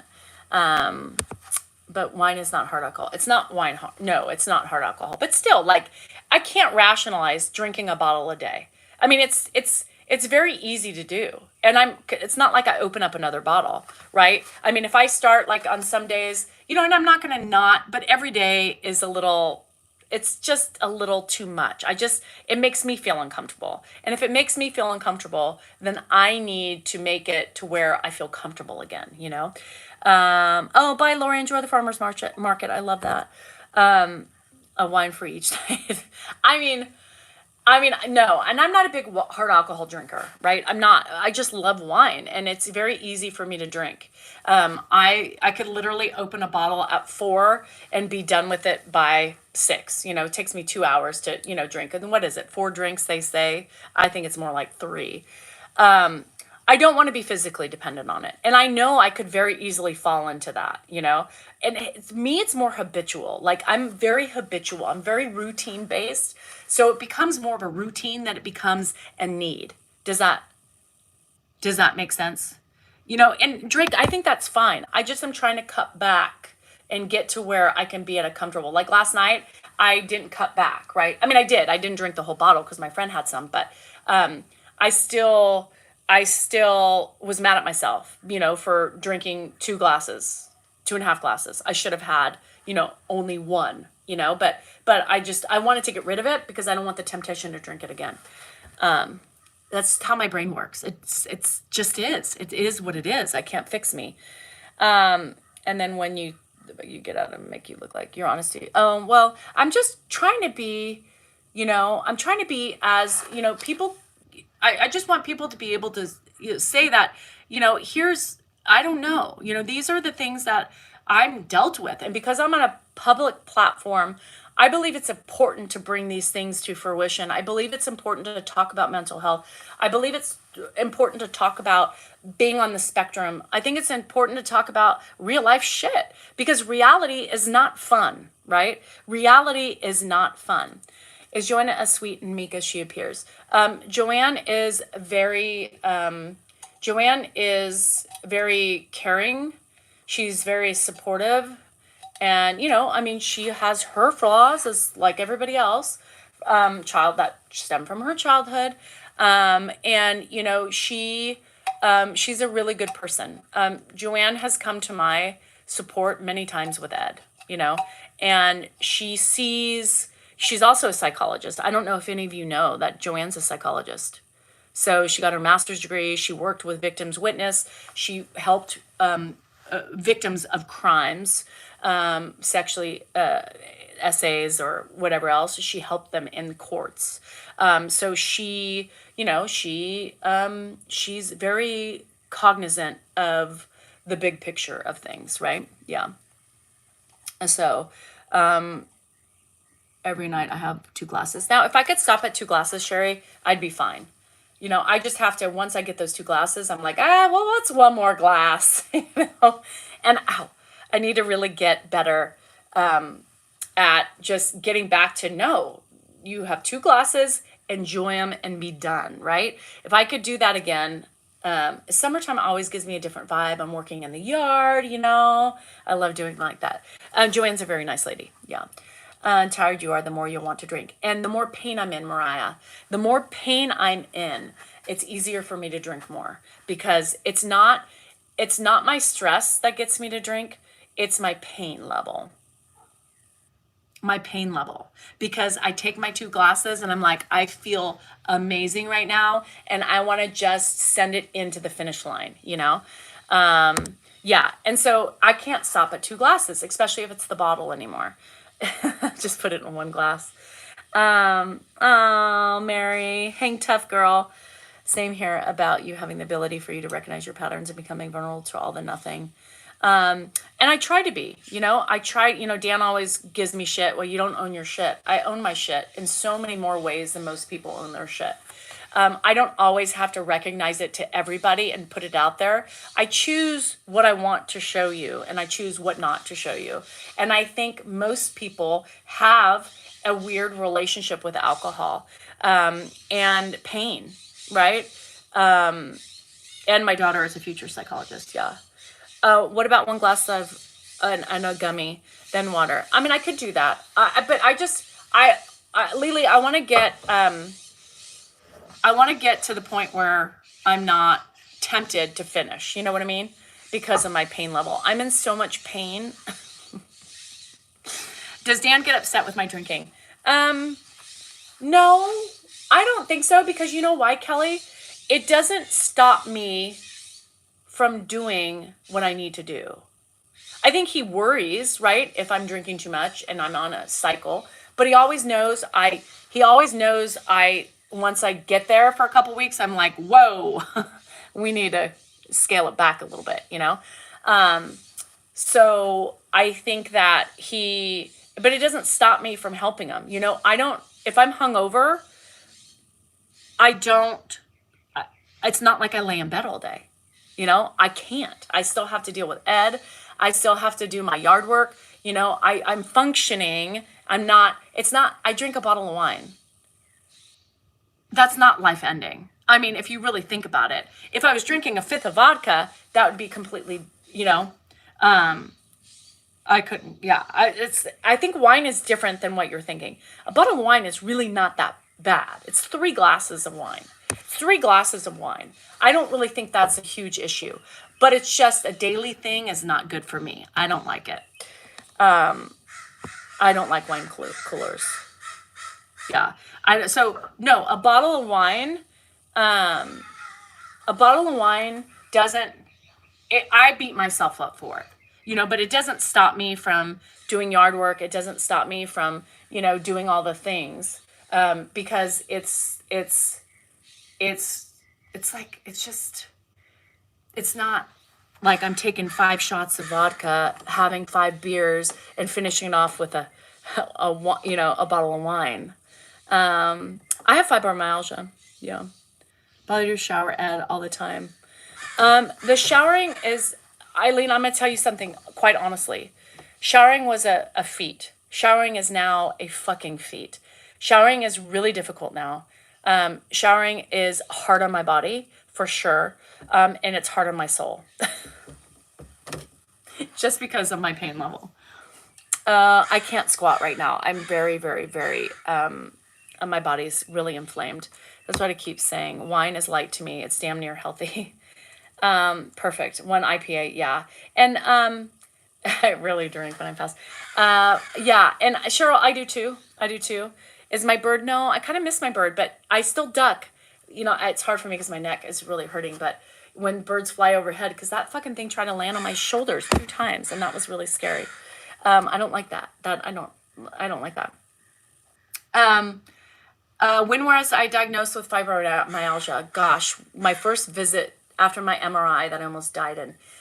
Poor birds.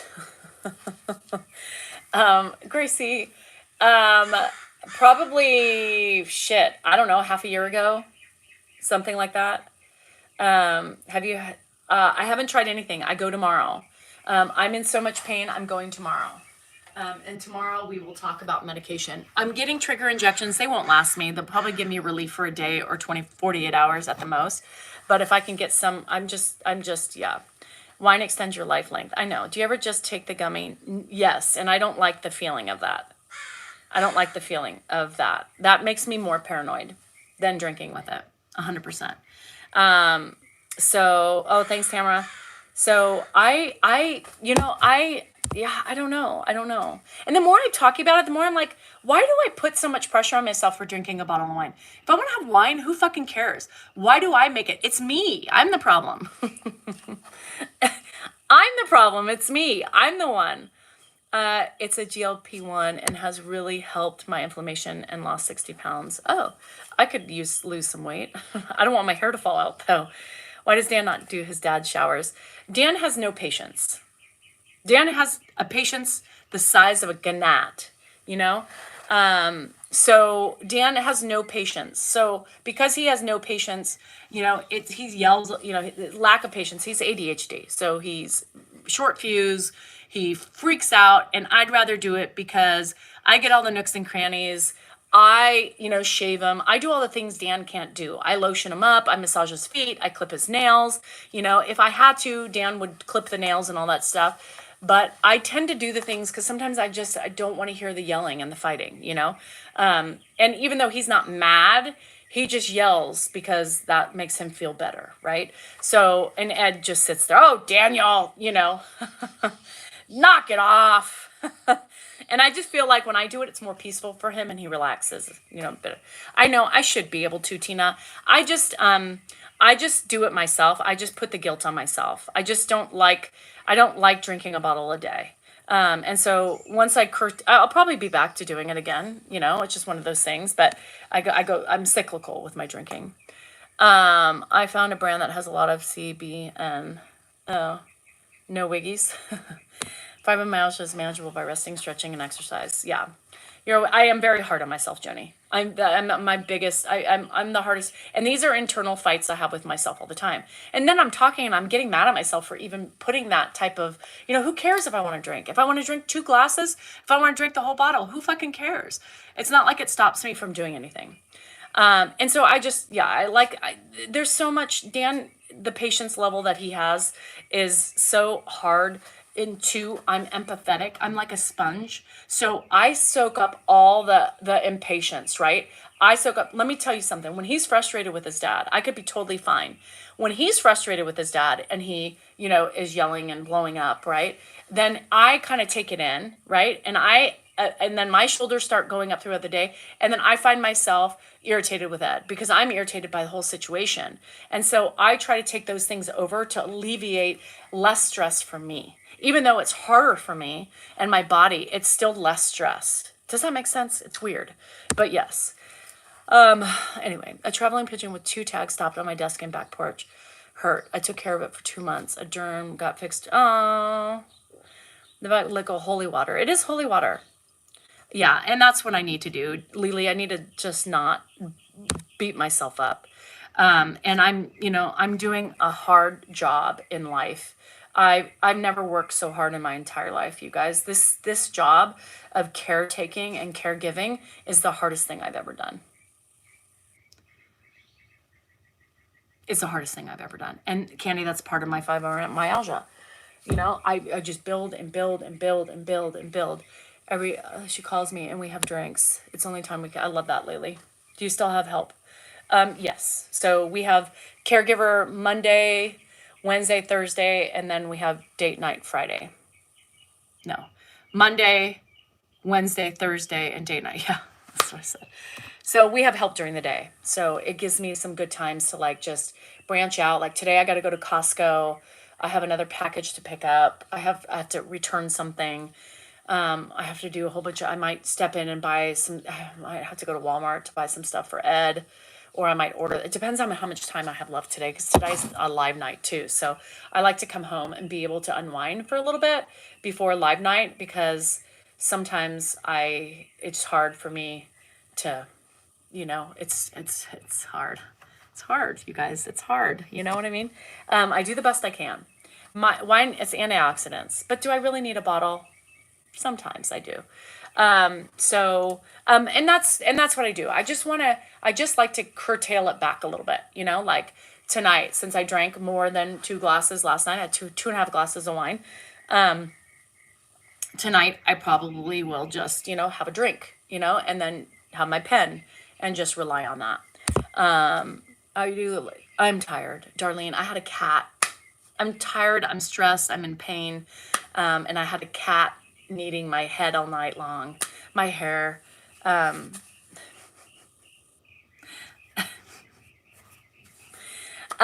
can't get myself to like wine. Don't try to like it if you don't. I started. I like all wine, but Marnie, when I started drinking, I liked the Merlot for the red because it was sweet, and I liked the Chardonnay. Now I'm not any of those drinkers. I'm more drier wine, so I like the Sauv Blanc is my favorite white, and as far as red, I like the Zins, the Cabs. I like it all. So I can't tell you like one. Oh no, my hair is not thicker. It's not thicker, you guys. It's so thin. But I have, I mean, there's growth. I'm also dealing with hair loss. All the shit. I'm trying to find the vitamins that work. So I know it's all about balance, Danielle. Great name. And I lose balance, right? We all go in the state of flux sometimes, and that's okay. It happens. I mean, we kind of lose our way a little bit, and we got to get back on track, and then it'll happen again, and then we'll get back on track. Yeah, I'm my worst critic. Yeah, so anybody going through hair loss, I got the hair loss. I can talk about hair loss. I have no eyebrows because, hormones. So life wants to give us these things. Some of you have beautiful hair and you kept it through menopause. Me, I'm going bald. So great, there's that. So more stress in my life. Ah, fuck, I'm gonna go drink. Until I tried Merlot and got the wormy feeling. Yeah, and I can't. Bye, Lou. I started muesli, hair pills, and portions. I do everything for my hair. I mean, I do oil, I do Rogaine. I am trying to get into the dermatologist because I want to try PRP. And if I have to spend a couple $1,000s on that, I will definitely spend a couple $1,000s for a PRP. Come visit us in Kauai. I would love to. I would love to. Danielle, I have to tell you, I've never been to Kauai, number one. Number two, we used to go to Hawaii twice a year. Dan and I would go by ourselves, and then we'd take the kids. And then the last time we took the kids, my mom died. And I knew she was going to die. I didn't realize she was, going to die when I was there, but she wanted me to go. And I wanted to stay home with her because I knew her days were numbered, and she said no. She wanted me to go. She told me she stopped talking to me because she didn't want me to stay. She knew that much. So I haven't been to Hawaii since my mom died. Yeah, that whole story was part of that. My mom died 19 years ago in February, and that was the last time I was in Hawaii. Yeah. So I would like to go back to Hawaii. I'm ready, finally. I'm ready, finally. Do I read messages? Yes. Do you mean these? I can't get, because I'm doing both sides. So I already drove more than 100 miles this morning running errands. You did? The kitty. I don't know. Thank Lisa.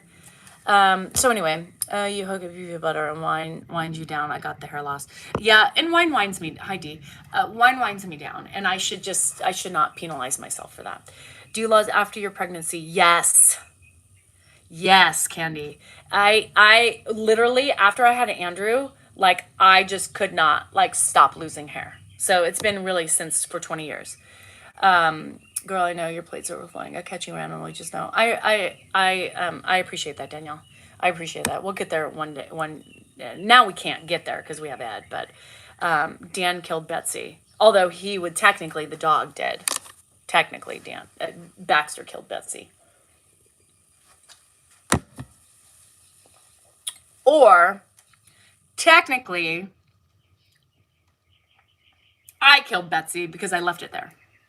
And Dan's theory, I'm the one who killed her because I left her there. So, I've looked into everything, Cindy. I mean, my thyroid's fine, blah, blah, blah. And my nails grow great because of all the vitamins I take. I just can't grow back my eyebrows. My pubes are still thicker than ever. I have a mustache and a couple chin hairs, so that hair is fine. Next stop I should probably check my back hair to see if that's growing in. But yeah, no, hair's growing in everywhere else but the place it needs to. candy, but I have to wait till I'm 60. I'm gonna be bald by then, honestly. So I hate like this. I washed my hair the day before yesterday. So I try to wash my hair every other day.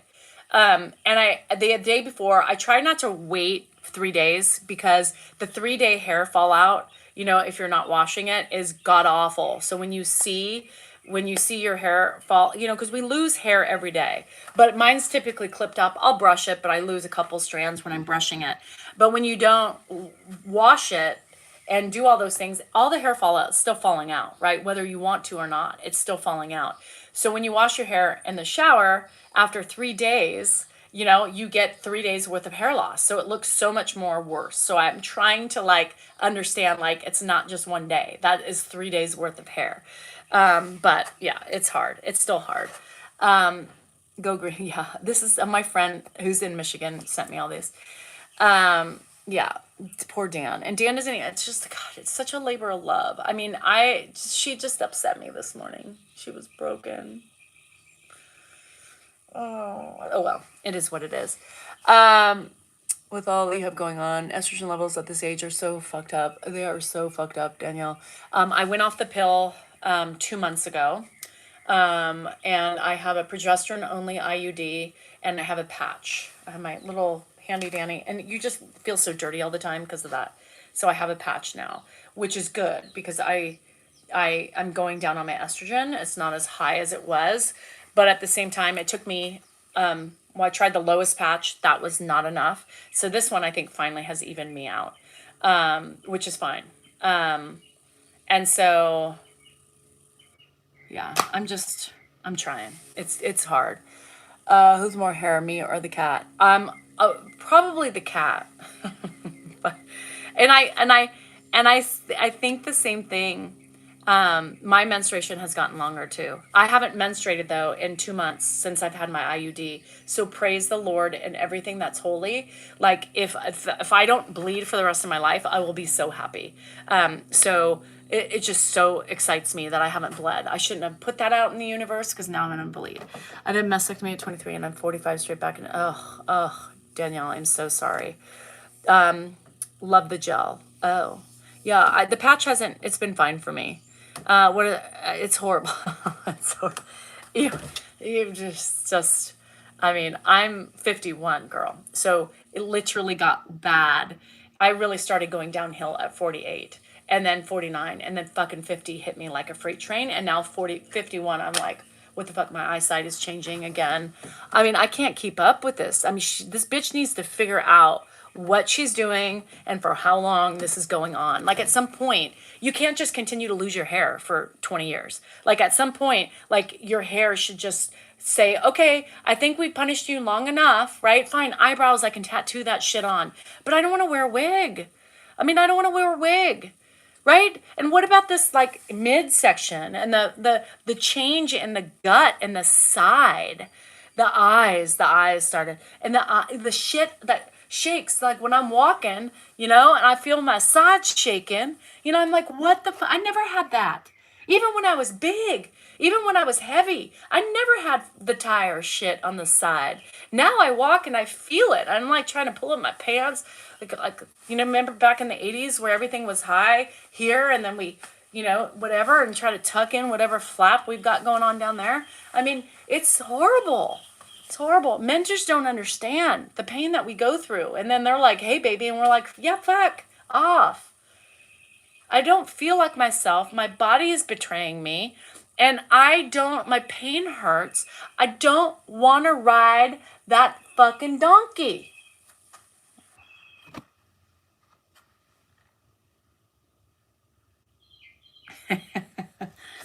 So I'm going through it. And try the fucking fibromyalgia. And I think the fibro gets worse because your hormones are wacky and your body just stays inflamed. And well, you're going to be inflamed. Things are going to go bad. You're going to get a gut. You're going to get fat because the high cortisol levels in your body. Your cellulite goes more. Your skin gets thinner. So what you didn't see before in your cellulite, now you're seeing now. Your skin starts creping. What the hell is this skin? What the hell? I'm turning into my mother. I remember her skin changing and I was like, Mom, you're getting old. I am old now. I am her. She was 2 years from death at this point of my life. I'm 51. And at 51, she was starting to change. Her skin started to change. And I was thinking, holy fuck, Mom, you're getting old. And then she died 2 years later. Marty, that happens. I had a friend. I don't want to ride that donkey. No, you didn't misunderstand, Michelle. That was, yeah. I don't know, because it wants to fuck you over, Christy. That's why. It wants to be like, bitch, we got you. Yeah, we're going to make you think that you're done and you're finally in menopause. And then we're just going to surprise you 8 months. How about 11 months later? One of my friends just did that. 11 months, boom, period. You know, it's like, what? Like, you haven't put me through enough torment? You haven't changed the things? My vagina's dropping. My labia's shrinking. What in the world? I'm bald. I have no eyebrows. Thank God for the tattoo. Good thing I don't have big titties because my tits are fine. But, you know, I don't have them swinging, you know, down south. He's shaking to and fro. Thank the Lord for that, you know, but yeah. Fuck. My mom was 53. Jesus, take the wheel. Elvis can take the fucking wheel at this point. Because what the hell's Jesus going to do for me? Jesus is not going to give back my hormones, my youth, and my love for life. And she takes away. I look at myself in the mirror. I'm like, who is that? Who are you, fair maiden? Is that Danielle? Girl, you don't look like you anymore. What happened? Bitch, you're 51 and you're in perimenopause. Oh, all right. Let me drink. That's why I drink wine.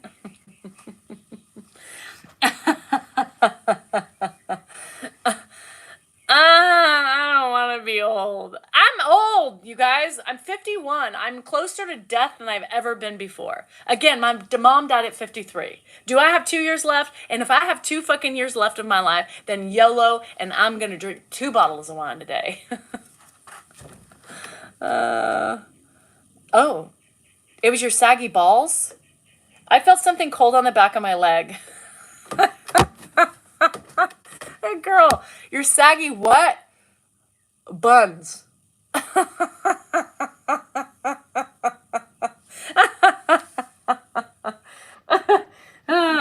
Oh, see, shit. Won't leave me alone. I know, touch. That's the thing they don't understand. The physical touch grosses me out. I get the ick. The ick. The touch, oh my God. Ugh. Like, let me just massage you. Maybe you like it. I'm irritated. No, I don't want to be touched, and he doesn't know. He doesn't understand. What the hell? Like, let me just feel your, get off of me. I don't want to be touched. It gives me the ick. I can't help it. They don't get it. Dan thinks like, great, so I'm just going to go through my whole life with not being able to touch you? Maybe. You can thank the hormones for that, or whatever fucking phase of life I'm in. I don't want to be fucking touched.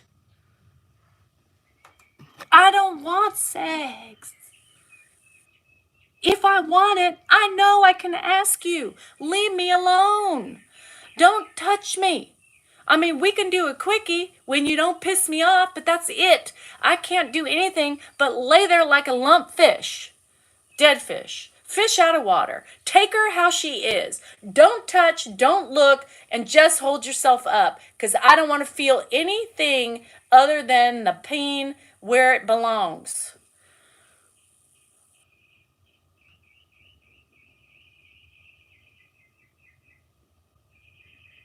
Suck in your stomach. I feel the hairs of your stomach touching my stomach.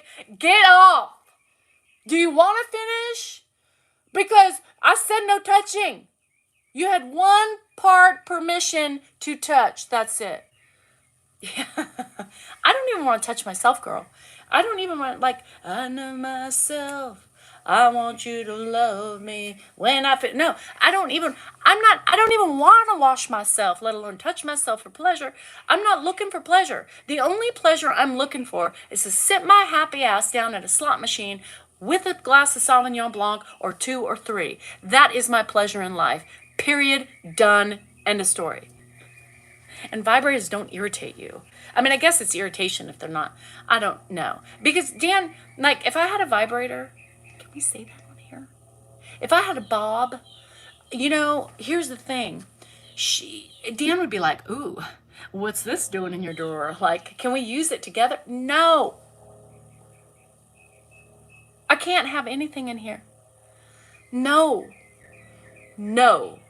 Mine, not for your pleasure, for mine only. Back the bob off. No. Get off my bob. And no, it's not for you. You know, and why do men love that shit? It's like, this is our secret when we don't want you. No, no, no, no, no. We need to use it together. No. Sorry, dog lover. I know. I'm getting a little graphic today. And it's almost 11. I got to go to Costco. You know, I got to go to Costco. I got to do caregiving shit. I got to do so much shit. And I told Dan he has to drive the Porsche today because I said, I'm tired of driving this fucking car. I'm in pain, right? And he makes me take this fucking car every day. Every day. Stick shift, you know, clutch, hip, bunion, ow. And not to mention you have to get up out of the car and sit back down. When you have as much pain as I have, do you know that mother effing car is my worst nightmare? My bunion is acting up because of the clutch and the shifting that you have to do in this. And if you've ever driven around town and that every stoplight you hit and stop sign, I'm like, oh, that hurts.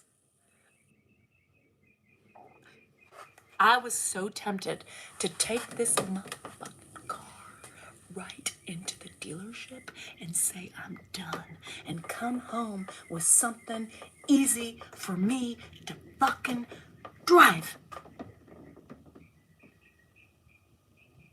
I said today I'm taking my Subaru that you have completely fucking destroyed. It stinks like something's dead in there. There's spit all over the steering wheel because the open room coughs, open fucking room sneezes. Everything is shit. My ripped seat's there. I'm so irritated about that, but I'm not getting in that car. I will not get in that car today because I hurt my hip, my bunion, my ass. You have to do a squat getting out of that car. You should see me. Oh, getting out of that car. You know, first of all, I hold on to the door. Like the door is going to break because I'm like, okay. You know, and then you can get to the point where you can just drop in it. And then you have to take your leg and you have to move the leg in it because the hip hurts, right? And then you get situated, you put you and you're fine. And then wait till I get out. Throw the car door open. I have to park far enough away so I can fling the door open. I can take one leg out, right? And then I turn to the side like this to get out. Then I hold on to the door. And you think I'm lying. Then I hold on to the door and I'm like, hold on.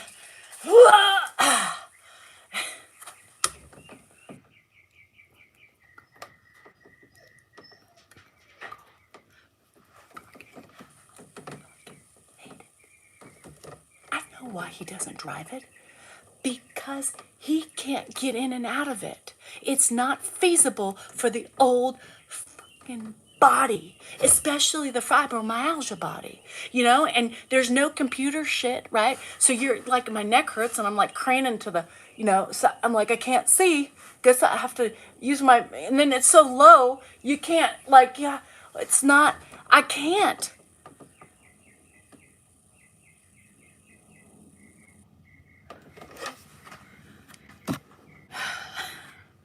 It's my life. It's my life. Nobody over the age of 50 should have a sports car, ever. Or you just keep it there, you cover it, and you give it to your kids and say, adios, motherfucker, I'm done with you. It's not feasible. I need a device that picks me up, puts me in it, picks me out, and takes me out of it. Anyway. All right, y'all, my caregiver is going to be here. And I have done nothing. She's here now. Mary's coming. I gotta go. All right. I love you. Remember, you are important. You are worthy, and you matter. We should have a live tonight, unless I lose my mind. Then I'm not coming on. If we are not on by 6 PST, we are not going on at all. Okay. So 6 PST. If we're not on by that time, then just call it a night. If not, we should be on. Okay. Love you. Bye.